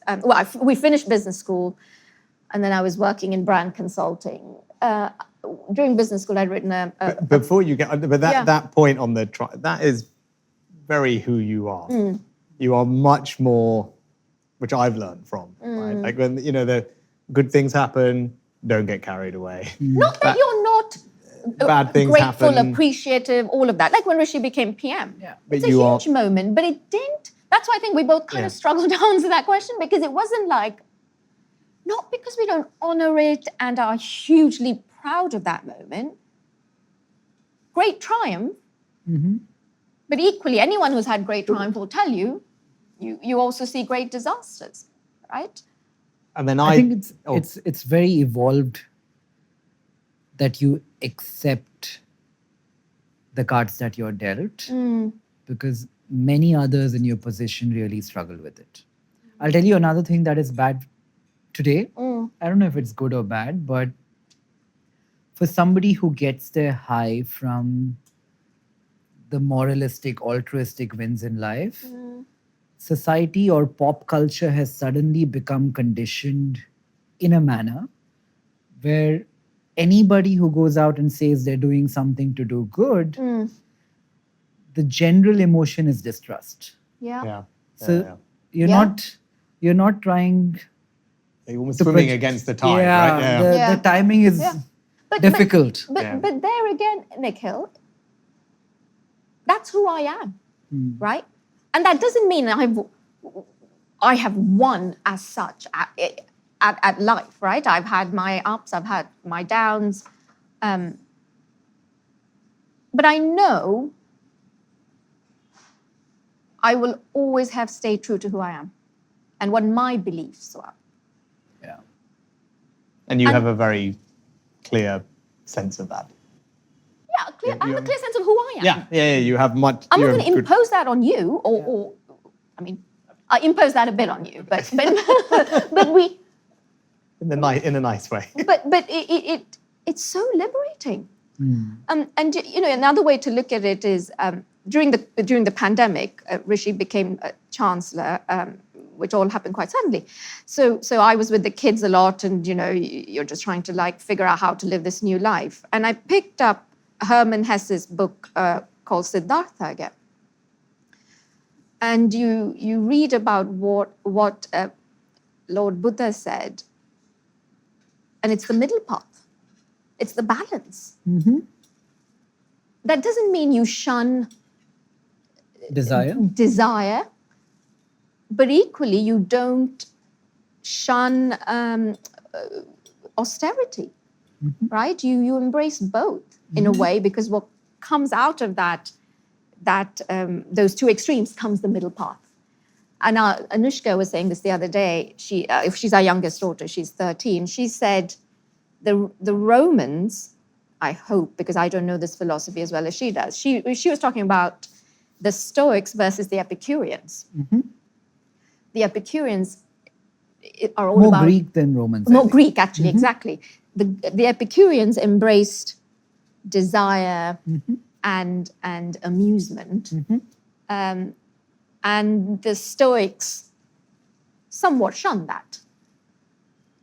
But actually, the happy place is somewhere in the middle. And you're not on the moral high ground if you think you are a Stoic versus an Epicurean. And that's the balance, right? So I have always chased, for lack of a better word, that balance.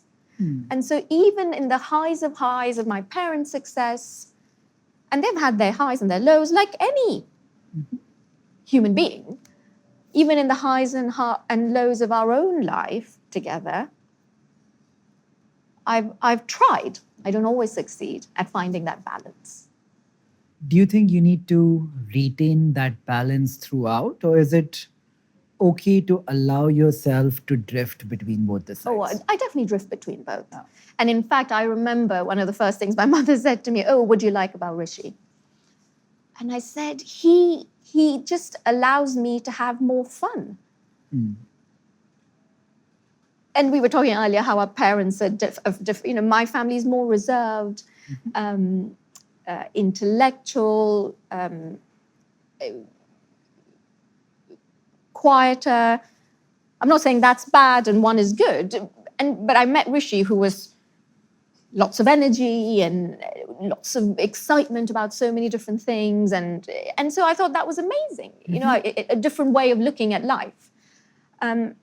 So I've always, I haven't, the balance comes from embracing both, I think. Yeah. Because then you say, oh, this doesn't quite feel right all the time, or this doesn't quite feel right. And then you might say, well, how do you know? How do you know? I think there's a feeling inside, whether you want to call that intuition, it's gut, it's a kind of deep feeling you get. And I've had that as a young person. So I have a theory for this. Yeah. I feel like us South Indians Yeah. never saw war as frequently as the North Indians did. We didn't see conflict. I have the exact same theory. And people who don't know how long they're going to live for. Embrace the moment. Embrace the moment. I think we have to learn from them to embrace the moment a bit more. Completely. In fact, I remember even in our wedding, my mother and I, we have these kinds of discussions. And we both love history. And that's exactly what her and I said is, in general, North Indian weddings tend to be bolder and quite fun. And South Indian weddings seem more tame in comparison. And you're absolutely right that you have to make the most of what you have when you have it. Yeah. So again, no moral kind of judgment about it. But have that, but know that life is not just about that. Yeah. Right? Yeah, so maybe middle ground is the middle path, almost always the answer. For so many things. Yep, absolutely. Yeah, you have to develop that ability not to get carried away by success, but equally not to be so deflated by failure. That said, when thinking about failure, there's good and bad ways to deal with it.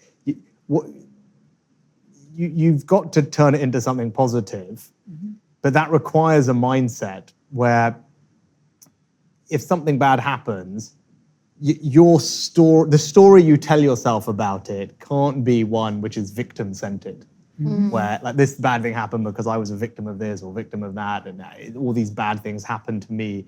You have to be able to more objectively look at it and just self-reflect and say, what did I not quite get right? What did I misjudge?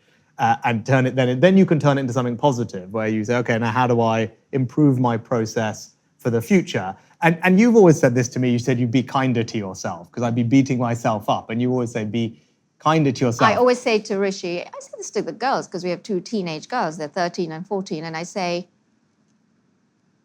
if the person you have to be kindest to first is yourself, because then you understand deep inside what that actually means before you can practice it in the real world. And I know we talk about that a lot. And you remember, if you're in these jobs, if you're leading, most of the decisions that you make, almost by definition, are 50-50 decisions. And if they were not, like someone else would have made it. Right? And so the only decisions that come to you are the exceptionally hard 50-50 ones. And you, in terms of being kind to yourself, you have to recognize you're not going to get all of them right. Like, and you are in that position. And someone else said this to me, a very successful technology executive said this to me in an early meeting he had with me, actually in Downing Street. And he said that you're in this position because your ability to make those decisions is on average better than most other people, right? Your judgment is on average better, or you wouldn't be sitting here, I wouldn't be talking to you. So trust that. and have some confidence in it. And then, when things don't go right, as long as you're honestly self-reflective about it, recognize good and bad outcomes of the same process, reflect, and then think what you can learn from it, take away for the next time. That is a very, I learned how to do that, not perfectly, but because We're that's still helped learning. me. And you're still learning. But it's a very necessary part of being a good leader. Is no how matter what you do, by the no way, matter what you do, it's not right? just political leadership. I just, understanding these failures, how to cope with them, how to then turn them into something positive so that you grow and it doesn't consume you. Because you can get into a negative spiral after it where it's very damaging. I've become really fascinated by this term called metacognition, right? Which is thinking about the thinking.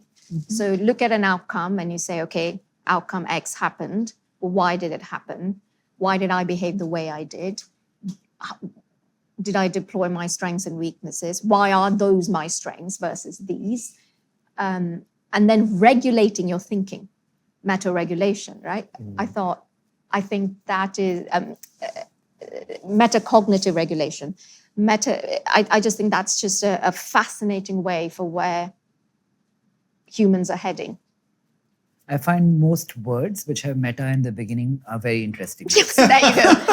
Exactly. Let's just add metacognition. It sounds good, yeah. Metacognitive regulation. Yeah. I must say, you both make a really good case for marriage. That's good to hear on good to some hear. days I when know, it doesn't feel We're like We're going to clip that and Yeah, play exactly. it That's like as a our- ringtone. Yeah, exactly. It's so weird you said that because that's exactly what I was going to say. That's going to be our ringtone. We're very yin and yang. But it comes with more friction in a way because, but what we're talking about right at the beginning, because we approach things differently and we are quite different. But there's I'm going to give...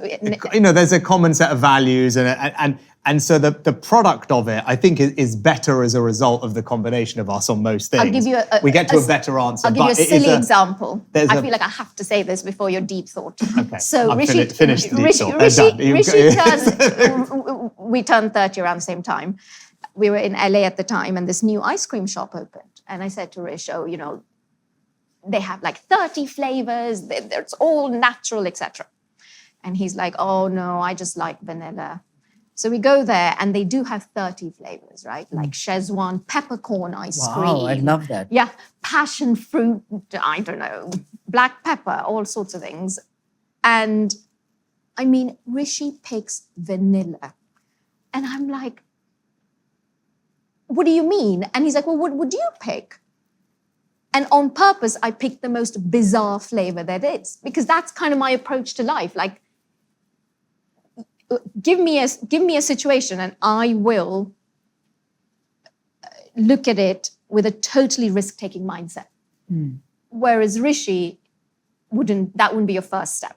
No. You wouldn't say, what is the most risky thing to do? I'm exaggerating, but you would say, well, what's the sensible thing? The rest of that story, Right?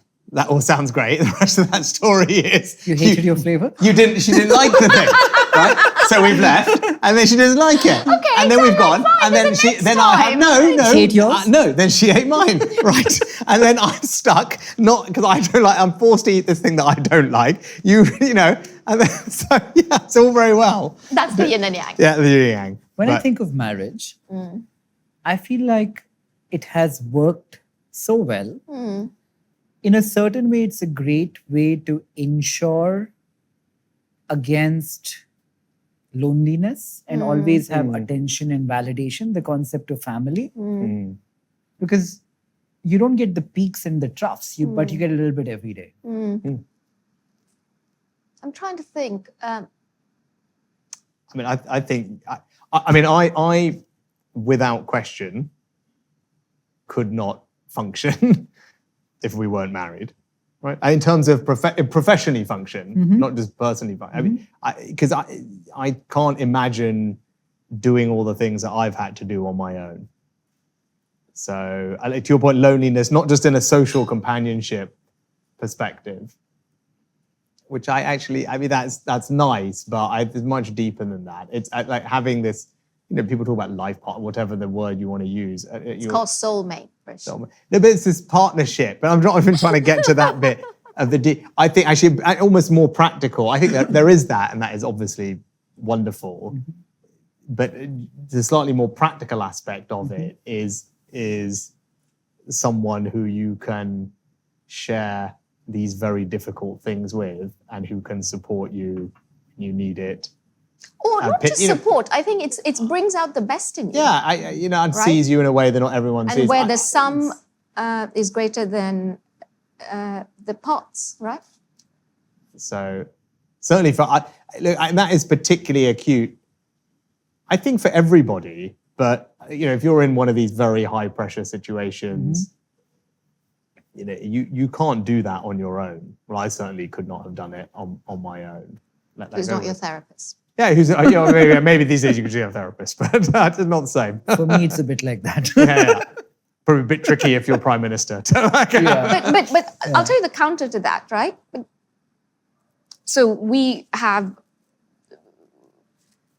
together faced ups and downs while staying true to who we are, etc. But like one of the criticisms I've faced is, well, what's your identity, right? Because as you rightly said, you're your father's daughter, or your husband's wife. And so it's got me thinking, what's identity about? How do you define yourself? And is it based on where you live, what language you speak, what you eat? Nimu Kannada barutte, nana Kannada barutte. But we're saying you're different, right? And lately I've been getting a lot of pushback on my accent, right? You grew up in Bangalore, alli ನೀವು ಬೆಳೆದಿದ್ದೀರಾ, ಏನಿದು ಒಂಥರ British accent ಇದೆ ನಿಮಗೆ ಅಂತ. Do you understand any of that? ನಾವು ಇವ್ರ ಬಗ್ಗೆ ಏನಾರು ಹೇಳ್ಬೋದು, ಏನ್ ಬೇಕಾದ್ರೂ ಗೊತ್ತಾಗಲ್ಲ ಅವ್ರಿಗೆ. ಇವಾಗ ಹೇಳಿ ಏನಾದ್ರು. Just like being at home. Anyway, I'll come back to that accent thing in a second, actually. But Does Nikhil speak more like your mum or dad? I would assume more like my dad. Okay. Mysore Kannada, right? Yeah, because my dad. Yeah. So where do you get your identity from? So for me, my identity comes from genuinely having impact. And I'll unpack that. So it's, how can I give to the communities in which I live? How can I stay true to my values? How can I honor my heritage? And so whatever we do professionally, even how we raise our children, I'm constantly thinking, I'm probably less worried than most about some of the more, I'm not going to use the word superficial, some of the more tangible concepts of identity, like what food we eat, or what language we speak, or how you dress. Or how you dress, how I sound. But staying true to your values, staying true to what matters most to you, that's how I've defined, thank you. That's how I've defined my identity versus it being trying to match someone else's or trying to meet societal expectations of what identity should be, right? And so like with my accent, for example, actually, let's take a step back. I remember Rishi and I came to India for the G20. And it was incredibly emotional for me, Nikhil, because I was coming to the place where I was raised. I was coming to the place that defined my heritage, of which I'm very proud of. I was coming to a place that was my former home, but in a way representing a different home, right? So how do you handle that? And that really got me thinking about, well, in a scenario like this, who are you? Are you British or are you Indian? Are you neither? Are you both? And it reminds me of what I think PM Modi said, I think in 2015, maybe when he was in the UK for that when he did the big Wembley thing. event. And he said, the Indians who are living in the UK are all part of the living bridge, the Indian diaspora. And they connect Britain to India and vice versa. And so I'm but one of the people living on this bridge, the bridge that, when you think of a bridge, it connects two places.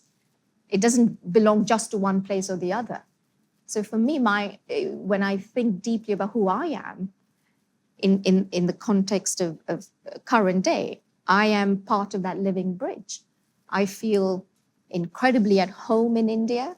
I am incredibly emotional about I use the word emotional because it moves me, my heritage. I'm incredibly proud of my heritage, how I was raised. But I have also had these incredibly meaningful experiences in the UK. That's where we're raising our family. And I am deeply committed to that community as well. So the things that I'm engaging in now, and I'm doing them in areas that mean things to me. So in arts, culture, history, entrepreneurship, creativity. These are areas that speak to me. And I'm constantly looking at how can I honor both these places and play a small role in bringing them together. So long-winded way is I'm very much a Bangalore girl with a British accent. You're not as big an RCB fan as me. True. There we go. True. Jayanagar girl. Yeah. Jayanagar girl. Yes. Yes. We probably went to many of the same restaurants because we're similar age. Yeah. Well, I still think you're quite a bit younger, but No, 39, I 45. know, but it's like when you Same hit 40. decade. Yeah. 80s. MTR. MTR is not in Jayanagar. MTR is more near is it not? Or is- Baswangudi, I think. Yeah. Okay, fine. Yeah. Jayanagar used to have, Which ones are you thinking about in Jayanagar? I would say, There was a place called Dosa Camp. yes, Yeah. in 4th block. Yes, I Where remember the everybody day it went. opened. They put everything in the dosa from mushrooms to Yeah. baby corn to Yeah, cheese. whatever you can think of. Yeah. Okay. Yeah. That Paneer. ice cream place was presumably not there when you were growing up. Corner House. Corner Corner House. House, Oh, it was yes, there. Oh, yes. right. Yeah, we go there. Yeah. Yes. I used Yeah. to eat. Our They kids had love this thing Corner House. called Death by Chocolate. Yeah. They still have it. My kids had it 2 days ago. Yeah. Adigas was there back then. Adigas was I can't remember where exactly it was. Yeah. And But then yeah. there was I think the first time I came, your dad thought I should have this Indo-Chinese food. Where Yeah. was that? I mean, that's all. Yeah. Yeah, well, I forget. You guys live near that park, right? Near the Yes. ground. That's Yeah. right. Not park, ground. Yeah. Ground. I used to go there to play cricket. Yeah. Yeah. I have played cricket there Yeah? on my first trip. Less now, but when I used to come. Can you get by in India without security and stuff like that? It is the most incredible thing when I'm here because people are so kind, they are so welcoming, they're so supportive, and it is humbling every time. So I do as best job I can as trying to talk to as many people as possible and say thank you to them and chat with them. So it's a wonderful and overwhelming experience every time. Well, you I'm make us look very good. I hope you keep winning and doing better at different things. It is good. No, we love. It's been a good week at the summit. I probably now that I'm a bit freer, it's nice because we can be here more often. Yeah. And I've been in India almost every few months for the past year or bit. It's been really lovely. And we've been home. We've taken the kids on different places. They saw Taj Mahal last year for the first time. I've done lots of work things here. And then the cricket. I've been in Bombay for cricket with your dad. We went to the IPL final. So it's been great. We did at Jaipur Literary Festival last year. So now we're getting a chance to enjoy a bit more of all these things. I'm going to ask you another selfish question. I think a big motive I have, I'm using myself as the placeholder, but I think a lot more young people Yeah. need to participate in politics. Yes. I think you're like testament to that. Uh-huh. I think it's a great thing in society and more needs to happen. When you become a politician and you see these really big problems, I'll be a little specific to to England and that use case, but say fixing the NHS, reducing debt, reducing inflation. For somebody sitting on the outside, a young guy who wants to be in politics, Yeah. when you go in and try to fix these problems, how hard is it? Yeah. Is it possible? Is it that one person can actually change stuff? Yeah. I've lots of thoughts. So I think if you want to do it, you need to have resilience, you need to have patience, and you need to be driven by service rather than ambition. You need resilience because it is unforgiving, right? In this day and age with social media, like you need to have thick skin. We've talked all about how you cope with failure, but just coping with the day-to-day criticism, you have to be able to deal with that. And partly the best way to deal with it, by the way, is not to engage with a lot of it because we're all human, right? You can have the thickest skin in the world, we're all human. But you do need that resilience. You need patience because I'll come to this in a second. Things take longer than you would think, certainly longer than the private sector. And look, all politicians, if we're being honest, are motivated by both ambition and duty or public service. I think every politician is being honest. There's both. Right? Personal ambition? I think, yes, personal ambition, right? I think if they're being honest, I certainly am. Most politicians are, they're motivated by both. You just need to know where you sit on that scale. And if you are overly weighted towards personal ambition, I think you will not be successful. People will see through it, and you won't Have that impact. You won't be able to do the things that are necessary to succeed. So I think those are the three preconditions for getting involved. Then I'll answer your other question about, can young people do it, or how do they think about change? There's some things that I think some, not all, but some young people misunderstand about how to bring about change. And I think one is there's this kind of almost cinematic notion that change happens in a moment. Yeah. It's a speech. You have to remember we have grown up on movies which one guy becomes the prime minister for a day and fixes the country. Yeah. That's it. And Great story. And change is less about a moment and it's more about a movement, right? Yeah. It takes time. And the other thing is, voice matters, but change comes about through participation. And again, there's this romantic notion that change comes about because you're the outsider, the rebel, the disruptor. Actually, the change happens more because people become part of the process. They become part of the institutions. They change from the inside through a period of time and hard work. And that's what I try and get across to young people is, that's for the most part how substantive change happens. It happens when you decide to come inside and be part of the process and take the time to bring it about. The kind of romantic cinematic notion that it can happen from the outside, being the disruptor with one speech or amazing protest, that it works in the movies. I think it's less about real life, which is why young people should, if they do want to change things for the better, do it through government and come into public service and come into politics to Come into about. politics and then do what? Convince other politicians? Sorry? Convince other politicians. Yeah. I think, let me give you an example I use, because people say, oh, you can only have change if you become prime minister, or everyone gets to become prime minister. And I say that's not true. And the example I give young people who are thinking about becoming an MP is of a guy called William Wilberforce. Mm-hmm. And he was an MP in Yorkshire, same as me. And my predecessor as a member of parliament wrote a beautiful biography about him. Now, William Wilberforce was someone who essentially abolished the slave trade. in the UK and then internationally, and then helped abolish slavery. He was never a cabinet member, let alone prime minister or chancellor. He made a decision to do it only as a backbench MP, because he believed that would give him the freedom and the moral authority and the time to focus on this one thing. He also had patience.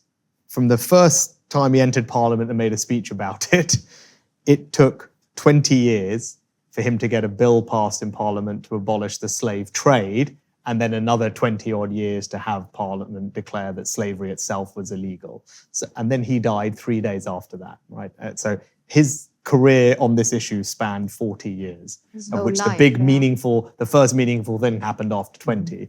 And during that period, he had all the things that we've been talking about. He had to cope with failure.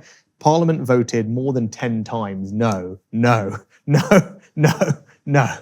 But like we discussed earlier, if everybody has to have the incentive of personal ambition being met, how do I incentivize a young guy who will only find that personal ambition need being met if he sits in a position of power? If he sits in a position of power.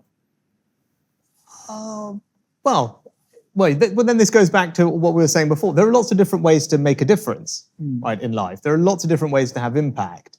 But if you want to have impact on that scale, the best way to do it is through government or through the political process. And that's what I'm saying. But even though I'm saying you need to do it we don't need to, but the best way to do it is through the political process, it doesn't mean you have to be the prime minister or in the cabinet. What I'd say is that there are hundreds of members of parliament, right? That is a different bar to becoming the prime minister. But this individual, William Wilberforce, as one of 600 odd, or however many it was in those days, hundreds of members of parliament, was able to bring about this very significant change. And he didn't do it on his own either. He touches on what we were saying before. He built a movement around him. Other people played their part. Now he was the person at the front. But I think it's a really instructive story for young people to read. And I was inspired by it because I didn't know I was going to end up in cabinet or be prime minister. But it was, as well as what Akshata's dad said to me, it was a great story of how one person, can one person, look, it takes more than one person, of course, there's a team, but this was one person who made it his mission to do it. And it goes back to what you said earlier, Nikhil, about different motivations being complementary. And Akshata was talking about this, and he had a moral view that slavery was wrong. And that's what motivated him. And he was a person of faith. But he was smart, right? And he recognized that wasn't the best way to persuade everyone. And actually, he came up with an economic case as to why slavery was wrong. And he came up with a patriotic security case why the slave trade was wrong, because Britain was in a war with France. And he was saying, well, people are giving slaves to French, they'll be able to come and beat Britain, so we should bang the trade. And he was clever that way, right? So for him, it was a moral mission. But ultimately, he knew some people would be motivated by different things. So he was able to bring all of that to bear. And ultimately, as I said, have the patience, have the resilience, the storytelling that we talked about, but based actually oddly as well. He was a great orator. You and I are talking about learning from that. But there was another guy called Thomas Clarkson who did all the hard work of documenting what was happening in these camps, in the slave plantations, on the boats where people were being traded, all of which was awful, and just painstakingly documented all this detail and hard work, which ultimately then became part of these stories. So I think it's a really powerful way to illustrate how change comes about, how politics is the best way, or parliamentary processes are the best way to bring about massive change, but also illustrating that you don't need to be the prime minister or in the cabinet to do it. But totally agree. But I think maybe, Nikhil, what you're getting at is what kind of people should go into politics? Yeah. Who should get into politics? No, I'm thinking for our audience, like the people we are speaking to are young Indian wannabe entrepreneurs. If I have to convince one of them to become a politician, I need to meet their need for validation and their personal ambition need both. I'm trying to put something in each box. In the validation and ambition box. Yeah. But so first of all, I don't think they need to give up being an entrepreneur. Right? We talked about before. I think people are more effective as politicians or in government, having brought that experience into parliament with them or into government with them. So for the people listening, I would say, go build your business. You're going to learn an extraordinary amount. But I'm figuring how to trigger them to enter politics today. After they've built the business or right now? Right now.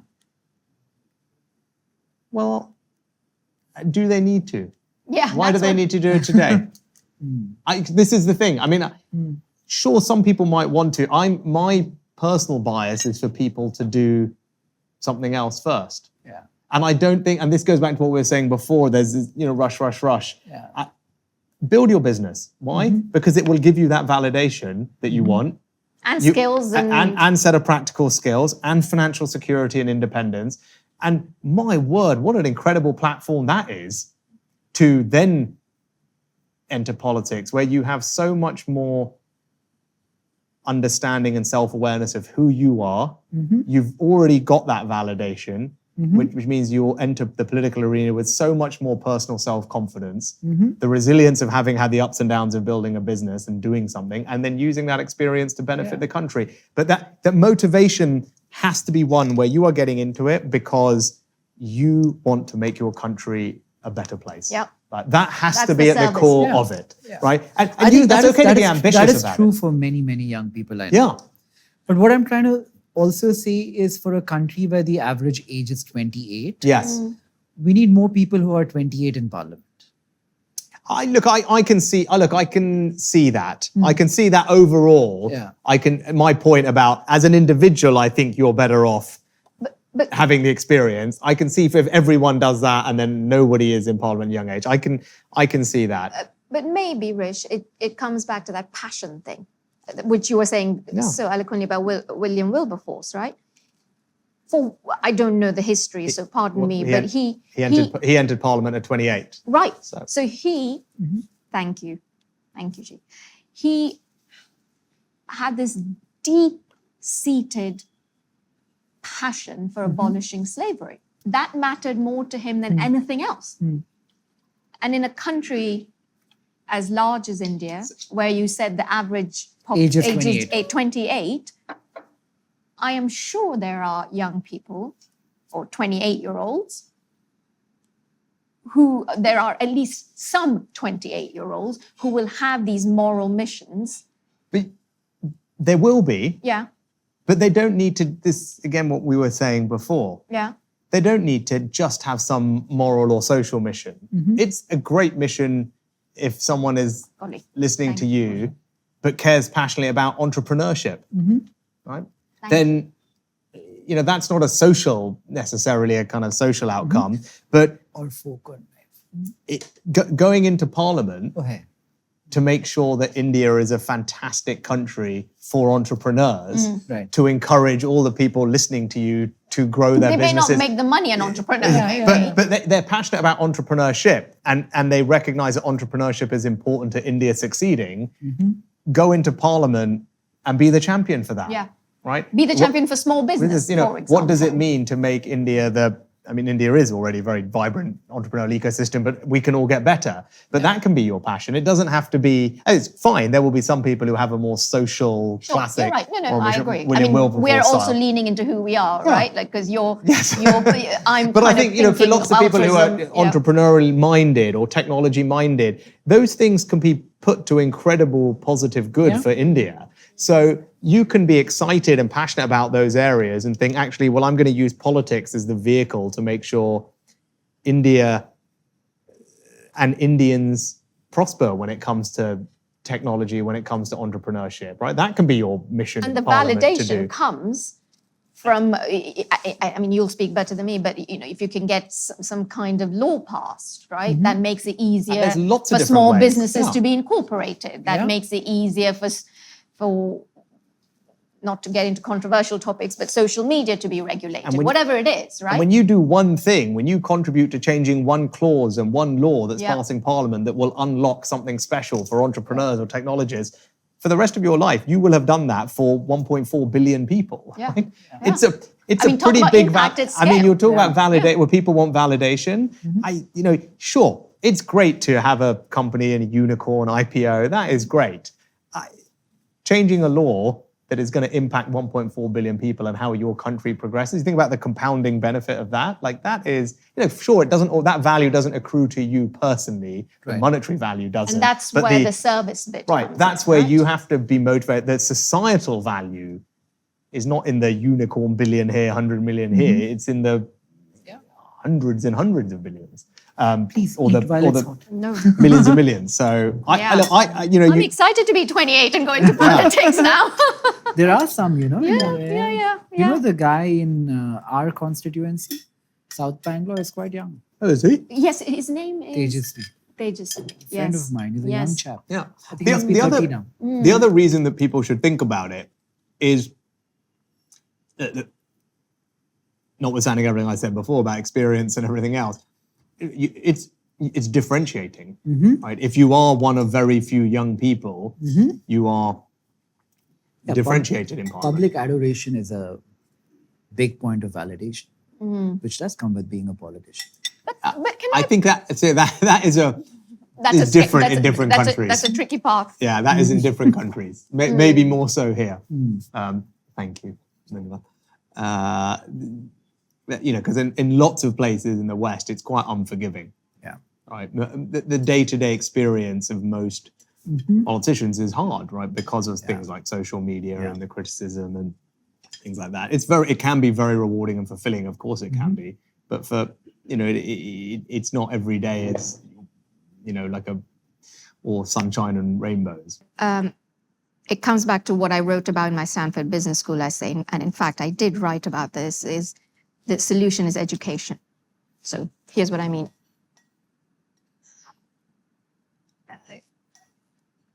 When you think of a society and how it progresses, there are many different ways, but you want to make sure that the society that you live in, the government of the land, of the nation, provides sufficient security so that the basic needs are met, right?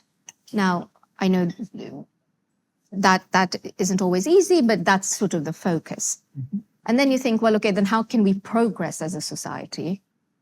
And to me, the answer is education, because education, in my mind, is one of the things that allows equality of opportunity to emerge.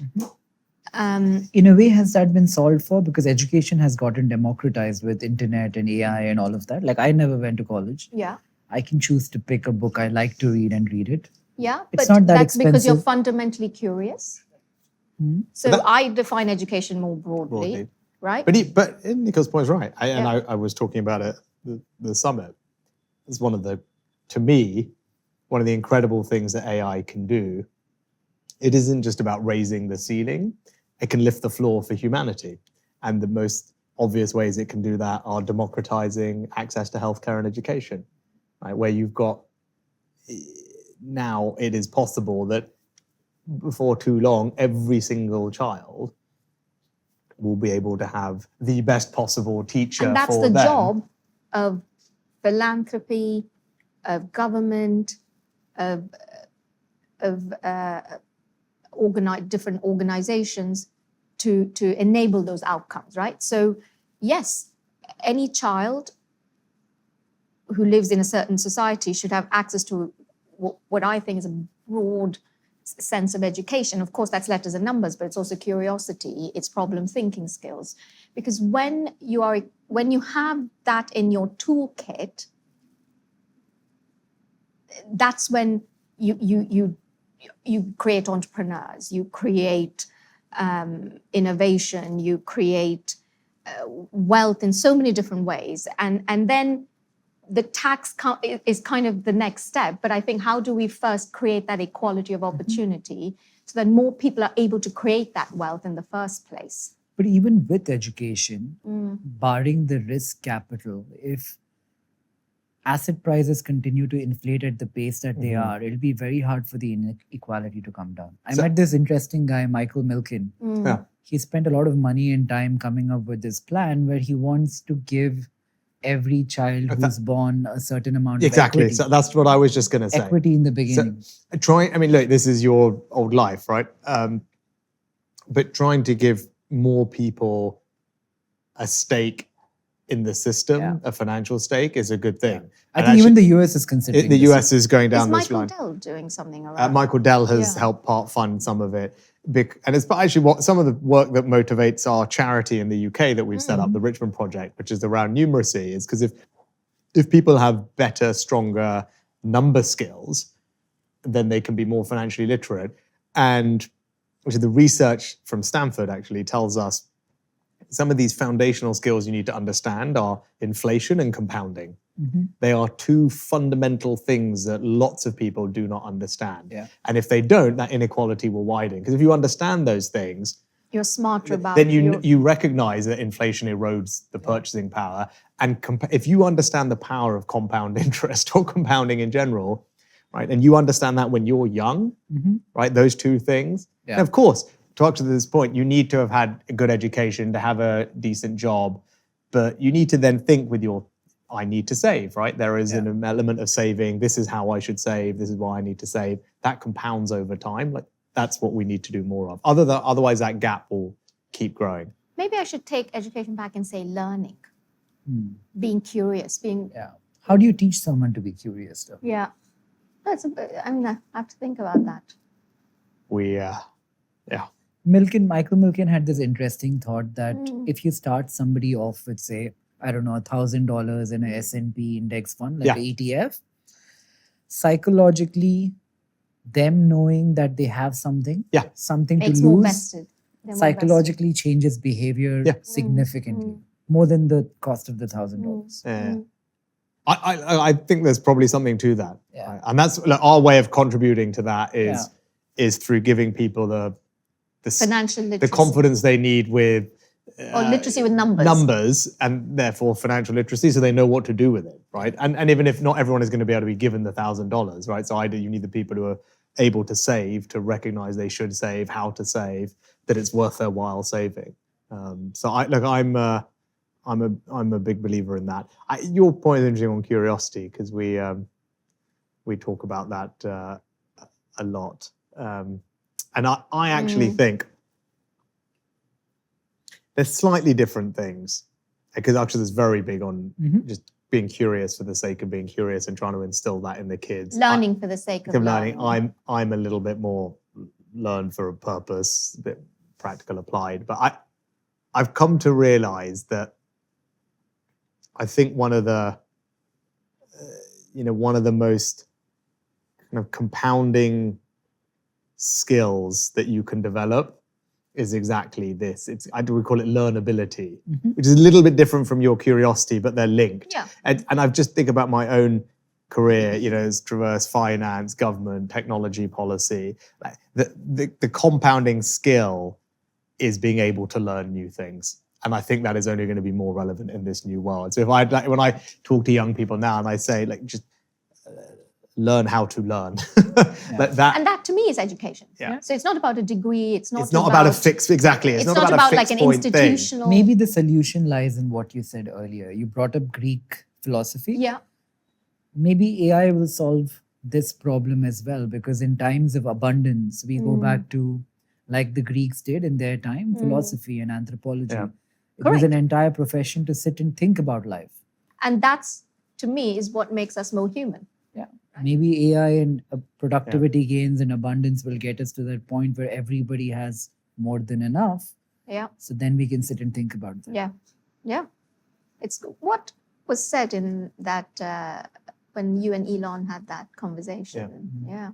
It's a very utopian way of It life. is a very utopian way yeah. of the world. And until we get to that point, Yeah. Sure. I think people's careers will keep changing. So this ability to keep learning new things, I think, is an underestimated, very powerful quality to have. How do you see AI in your lives? What do you use it for? Oh. Like the biggest use case? Biggest use case, I mean, for me, is research, right? I was going to say research. Thinking research, about just on policy different and things, researching things. And likely Claude, because you're consulting with exactly. Anthropic. So the Claude is what I use the most. and Have you given Claude all the connectors access and allowed I'm it to? starting to do that now. So I haven't yet. I've got this course that I'm about to do to start using it I want to start using it with Excel. I've given it a lot of access and now I'm worried because I don't even go to my email inbox anymore because I've given it access to all my emails No, I and chat and all of No. that. So I ask it, are there any important emails that I missed today? And it saves me the time to scroll through. Yeah. No, But it's scary. yeah. It knows every word of every email. So what we're just developing in the office is so it has access to and Copilot. So we've just got Copilot as well. So because I want Copilot to be able to in our office SharePoint or OneDrive, whatever. Yeah, OneDrive. To be able to, because it needs to know what we've done and what we've got, so that it can build on it. Yeah. Right. So that for us is quite important. So just getting that Copilot integration where it can go into the folder and I can say, look, here are all these things, do X. Yeah. That is what we're doing next. I've never learned how to code. So But now you don't need to. No, but now so I need to learn how to vibe code. Yeah. Right. So I've got a video course that I'm about to start. Can I tell you from somebody who Yeah. went through it recently? I don't know anything about coding or programming. I hired this guy recently who spends an hour or two with me every day. Yeah. And we were having these conversations and we started with Claude bot. Yeah. So this is a little bit, now it's called OpenClaw, but yeah. this is a little, I don't know, scary because you kind of like host it on a tiny, On this Mac Mini, right? and you give it access to everything. We have that. But the thing I realized about prompting is even when you use Claude Code for the first time, like how specific you are while you prompt is a skill set in itself, which I don't have. So somebody said it really well. I was watching the interview of the guy who built Claude Bot or OpenClaw now. He said it's like playing the piano. You can't expect somebody to sit in front of the piano and prompt for the very first time or give up when you try to play for the very first time and not try again. You need like a few lessons. Yeah. But it's not too many. I've done like maybe a month of lessons. That's about it. It feels like there is that point where you cross that line where you start to feel more comfortable with it. But I don't think it's week 1. I think it's week 3. Yeah. No, I think it will take some time. It'll go to week 1 soon. Yeah. Well, that will be good. But that to me seems like an important new skill to develop. Yeah. Right. Now it is perfectly plausible that I should be able to create software that will do there's so many things that I do. Yeah. And I'm starting to figure out, but I need someone to help me understand how do I think about all the things I do, which ones will lend themselves to being basically dealt with, and then learn how to build the thing to do it. So that is my next thing to do. But the thing actually, I mean, you do your thing as well. But we go back to education. That is the thing that I find it incredibly helpful at home. Transformative. Yeah. It's transformative to be able to teach our kids. I am not a good. She's an excellent teacher.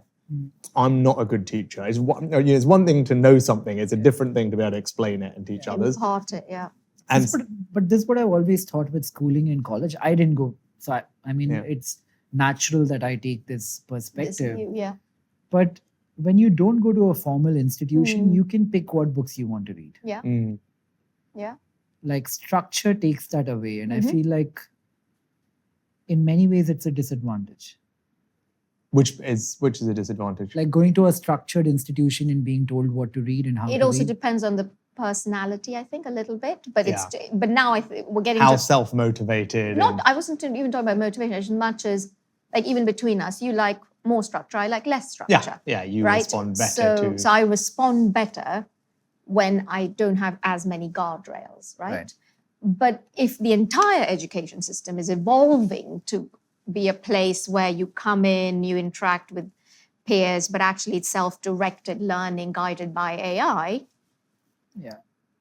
then there's a different way to learn. Yeah. And it probably would have suited you and me better that way. But, but helping our kids with learning. That's what I did the other week.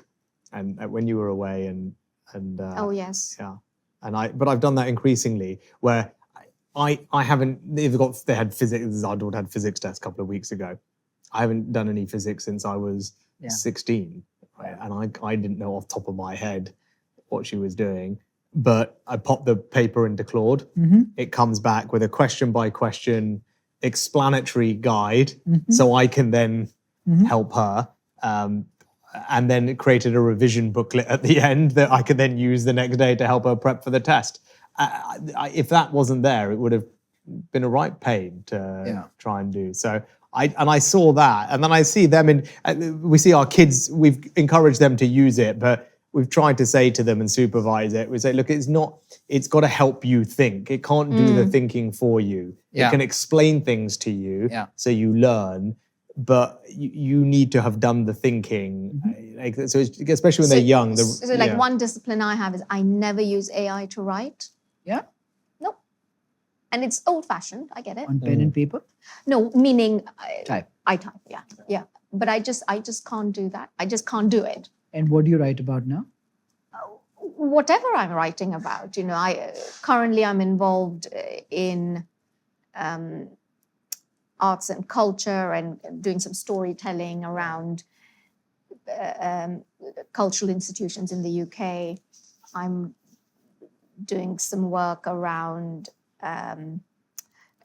fashion, entrepreneurship, and business. I use Google for research. But I'll tell you where I'm starting to think with AI. But I don't use Claude or anyone else to help me write. Right? Like the thesis of any argument, I write myself. Even the speeches, etc., I write them all out. But what I've been fascinated is,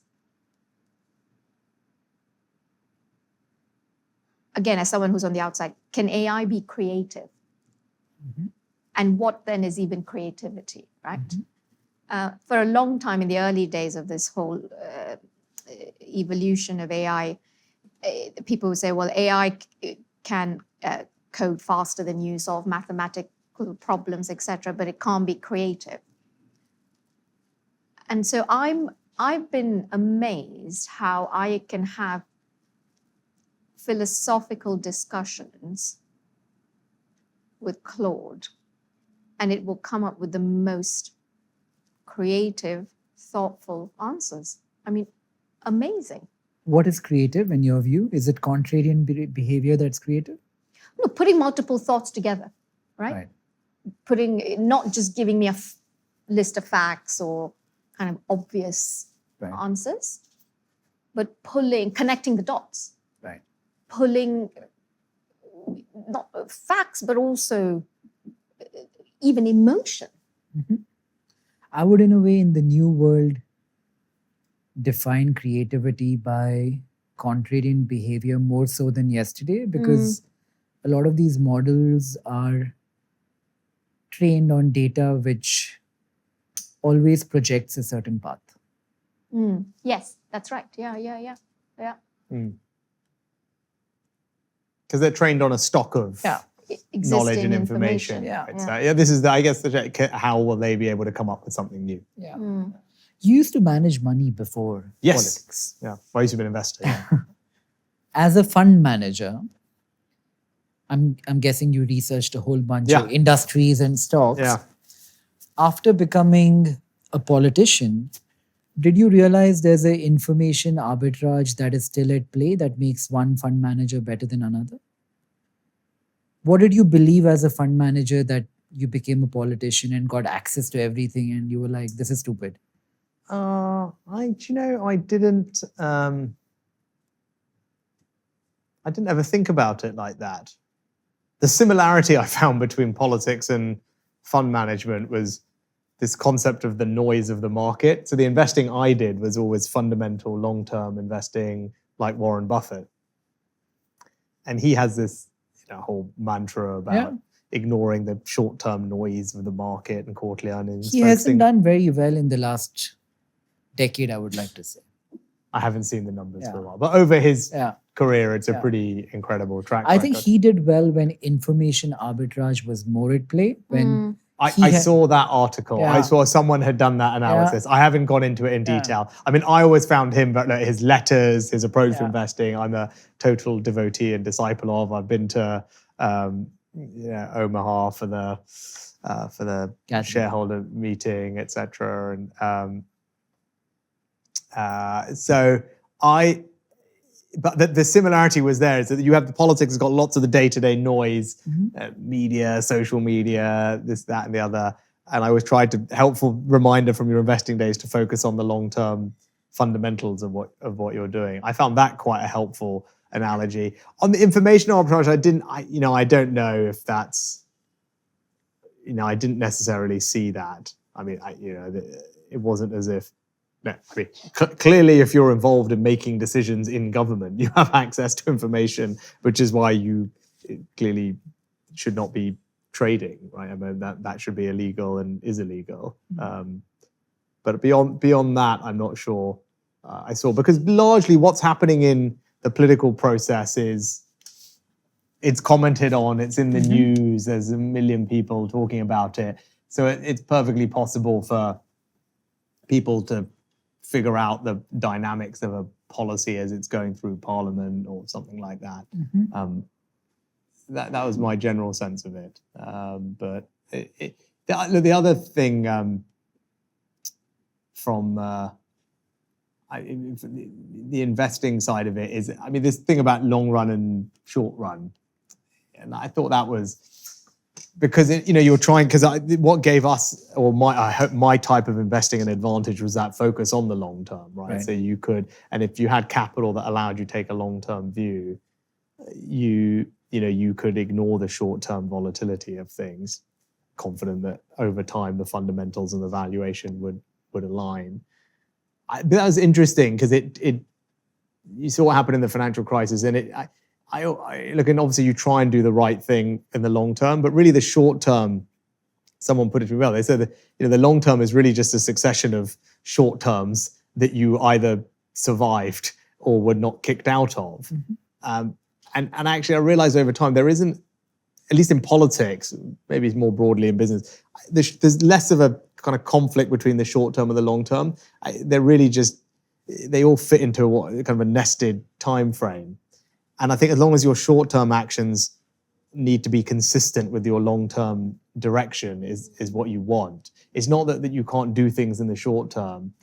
It's just that your weekly rhythm has to align with your 1-year plan, which aligns with your 3-year strategy, with your 5-year vision. Those things have to be consistent and have a consistency and a connection to them. The problem is when you have this tension between short-term and long-term is when the short-term goal or short-term thing you're doing is misaligned with the long-term direction, but it's wrong to ignore the short-term. And the other analogy is you need to do the minimum to survive in the short term so that you can be around to benefit in the long term. So in the financial sense, if you don't have the liquidity in the short term, then you might be right in the long term, but you'll be out of business, right? And so so in that financial sense, right, if you're levered or you don't have capital that is secure, in politics, you need to, you need to do enough in the short term to earn the right to be there over time. So you can't just kind of head in the sand, say, look, this will all work out in 5 years, come and see me then.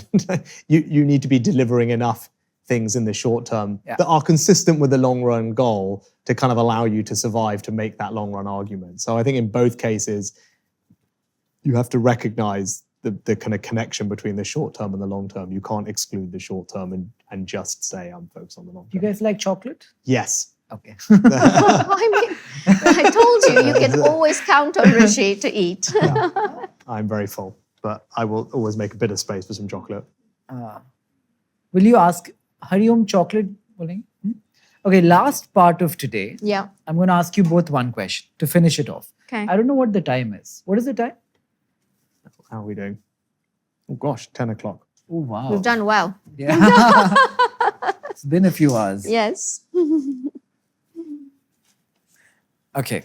Last part of today, one question to both of you. To Rishi, if you had to, today after knowing, okay, let me preface this question by saying we spoke about you coming into the position of Prime Minister.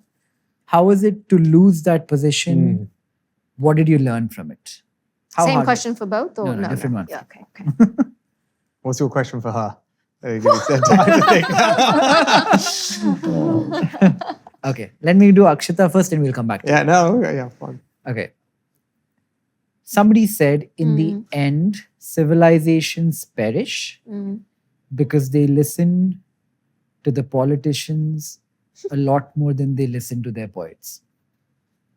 Okay. Shall I go? You have time. And so are you saying, do I agree or disagree with this? Yeah. Shall I? Do you want me to go? I do mine. Go, Yeah. go. So we've talked about failure a couple of times through this. Failure in that way is very hard. Yeah. Right? When you lose an election, I mean, it's hard because it is public. I mean, it's extremely public. It comes at the end of a very grueling, intense period of a campaign, which is pretty unforgiving. And because it's public, you're failing in front of your friends and your family. And you have a lot of responsibility for the other members of your party who, as a result of that loss, are no longer MPs. So their livelihoods, their job, the thing that gives them purpose is gone. And in many cases, that is not to do with the personal job that they have done. Thank you. Ye mat dena, chocolate dena. Huh? Don't have that. That's just like a protein thing which is pretending to be breakfast. healthy. Yeah. That's your breakfast. We need chocolate. Okay, here we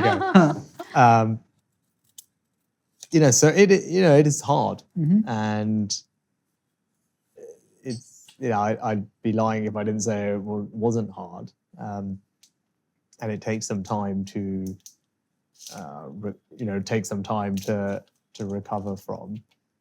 But then, Thank you. For me, what got me through that period, including that bit, was just remembering why I did it.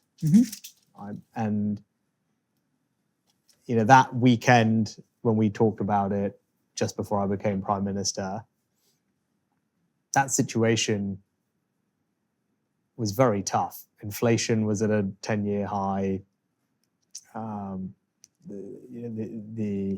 My party was 36 points behind in the polls. There'd just been this leadership thing.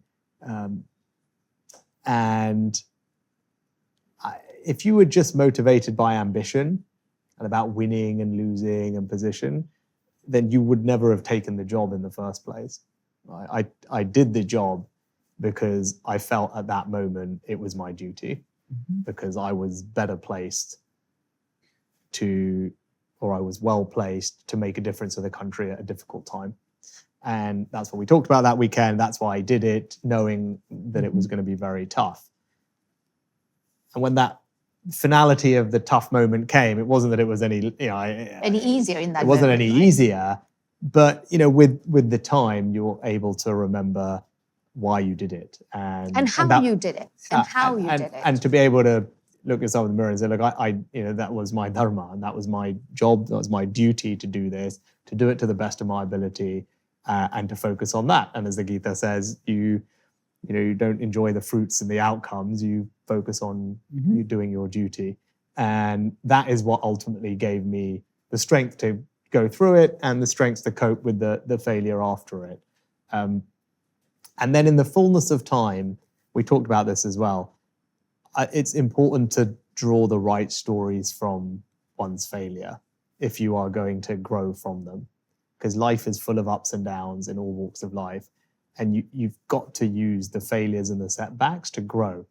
So, and Akshata's helped me with this over time, is looking back on that overall period and making sure that I'm able to take away the things that I need to learn from it, and not the whole thing treat it as if I was some victim and just be filled with self-pity.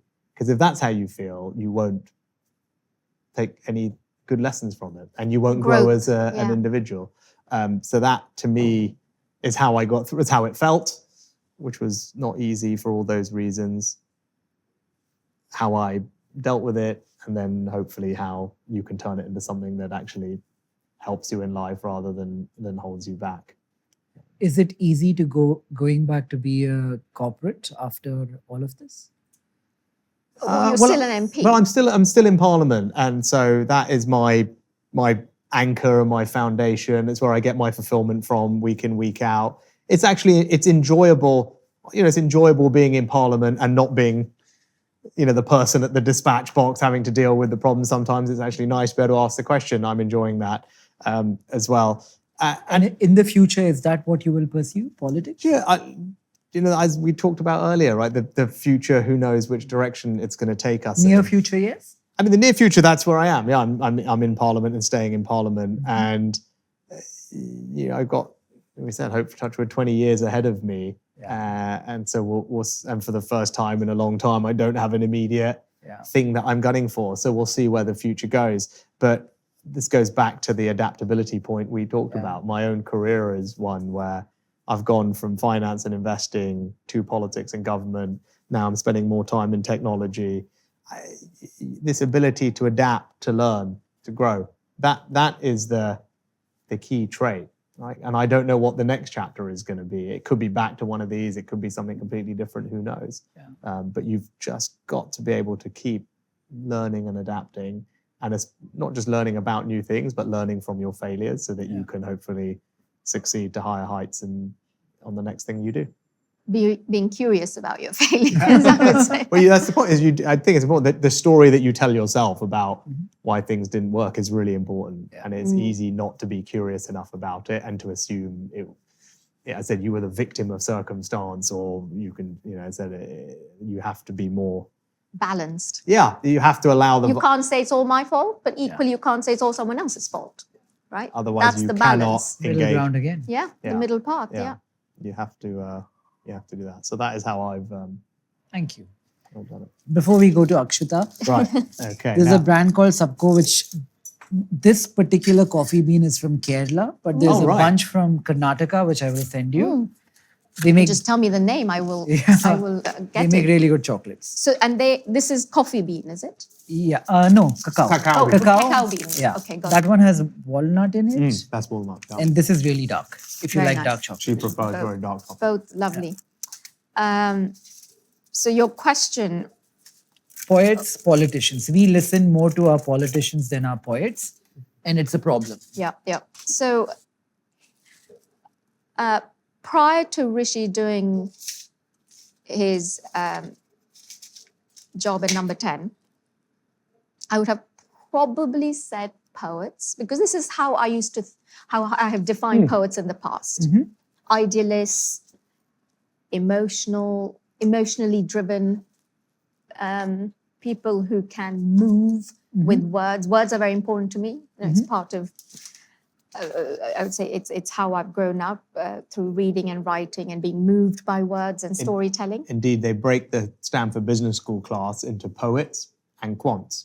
Really? I was a quant. Akshata was a poet. Yes. So I would have said poets. I'm not saying today I won't say poets. The answer is more nuanced today.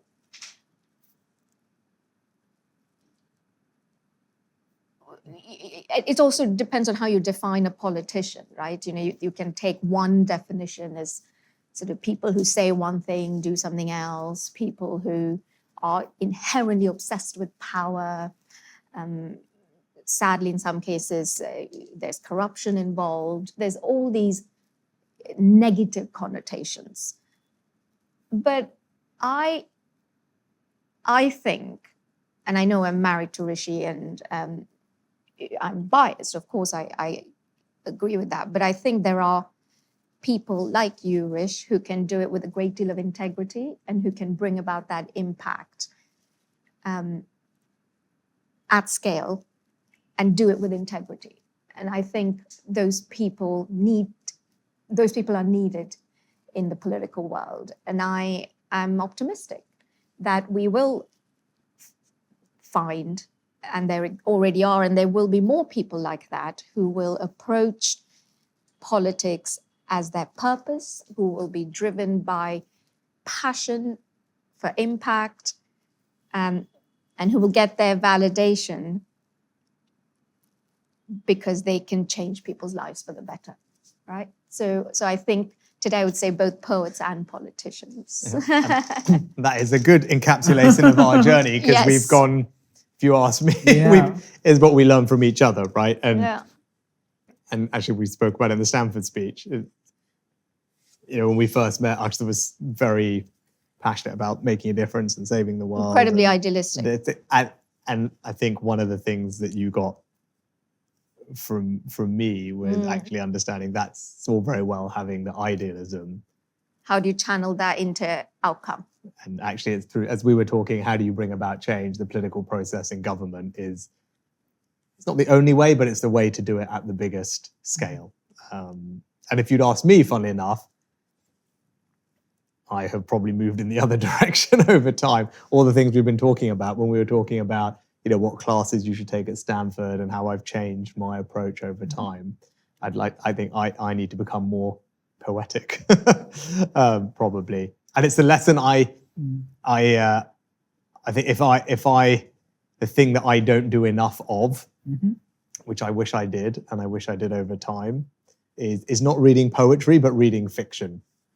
So I'm someone who people like me, I think in general, but I read just non-fiction, almost. I'm always reading for a purpose, how do I get better at X? How do I learn more about Y? What can I take from this experience that I can then Storytelling for dummies. Yeah, right. And if I could have forced myself to read, I'd say not poetry probably, but more fiction, because I think actually, if you spend most of your life doing what I do, which is reading for purpose, right? What's the actionable takeaway from what I'm reading? You know about what to do and how to do it. You're probably less good at understanding the why. And as Akshata was talking about before, you're less good at understanding people. And what fiction gives you, it's not the actionable takeaway, but it's a much better understanding of people, of humanity, of emotions. And of purpose. It's not poetry, but if I could have made myself read more fiction over time, that would have been a good thing. And if I may say, this is the first time I have ever interviewed a couple. Oh, wow. And Okay. the loveliest couple that Oh, you're you very guys are. sweet. No, that's very kind of you. But we've never done an interview this long, ever. Yeah. And together. Well, we're certainly not together. 'cause Evil eye and all that. I still Didn't feel like an interview though, right? No. No, not an interview, actually. I say a conversation. But more than a conversation, kind of a rumination. Yeah. No? Yeah. And so Yeah, we've never done anything like this. Actually. we've actually, I'm really intrigued by this point that we all arrived at through that question around how do you get a 28-year-old who is to get into politics when they're also rightly looking for both purpose and validation. Yeah. And I think, as you said so beautifully, that if you can get someone of that age to engage with just one policy that can impact so many people at such a young age, like what is more motivating than that, right? I can tell. And I learned that Rishi likes poetry, so next birthday gift taken care of. I said fiction, not poetry. Let's not go sorry. too far. Like Yes. one step at a time. Yeah. But thank you guys Thank for you. doing Thank you. this. This was so has much been fun. great. Yeah. This has been awesome. Thank Lot of you. And fun. great food as well. I'm Okay. amazed that Yeah. we kept eating and talking. Yeah, try this one as well. This one is the dark one. Okay. Next So- time you're both in Bangalore, I'll take you. Yeah, Let's that do would be something. great. Yeah. We'll be there. We'll And be there we later this next year. time we're in Bombay, would love to come and see Foundery. Yeah, If you have a- 100%. if you have a I will Yeah, talk yeah, about that yeah. separately. I know that sounds Yeah. super exciting. Yeah. Super exciting. It's a 3-month course, which is beginning next month. So Yeah. I'd love for you guys to come take a couple of lectures Yeah. if you guys have Yeah, time. yeah, Yeah. yeah. And if you need, They're all really bright kids. Yeah. And strangely enough, so many of them are from Stanford and Yale and Wharton. Yeah. A lot of them have given up college and come back for this. oh right, oh okay, so they're still they're Yeah, enrolled yeah. still, right? I'm So they're taking a fascinated. quarter off or semester off. That's And- so exciting. And do you know what? I have always fought for the consumer sector because This is a fundamentally, I great think you passion. and I think are motivated by the same things within the business space, which is consumer behavior, right? Why? How do people behave? Why do Yeah. they behave the way they do? Thereby, what kind of actions do they take? what are the market dynamics that influence these actions. And I've always said, yes, unlike B2B companies, unlike SaaS companies, unlike potentially companies in the AI deep tech space, you don't see outcomes quickly, you don't get those same kinds of financial validation quickly, but actually, if you stick at it, some of these companies dramatically change people's lives for the better. Yeah. And I think it's fascinating. How often are you going to plan on doing it, do you think? Is it once a year or? I think once a year. Yeah. It'll be tough to do more. I think. Once a year. Because it is quite intense, Yeah, right? it's 20 Yes. companies that get created, so once a year is good enough. Yeah, and it's quite 3 months. Yeah, isn't yeah, it? it's So like hardcore. kind of one cohort Yeah. a year. And do you have one person leading it and then you have guest lectures coming in? Or? There's a bunch of people leading it. Have you heard of this man called Kishore Biani? Yes. Yeah, so he's leading it. Ronnie Screwvala. Yes, I know of him, yeah. Yeah, they're all living there. Like I came back early today to Yeah. do this, but they're all still there. Yeah, yeah. Wow. Having a good Yeah. time. I don't know about good time. Last night was 3 a.m. and they needed to really make a decision on some candidates. So there were like these young kids being woken up at 2 a.m. It's really like pushing them beyond the normal But I'm sure in time they will appreciate that. in time. In time.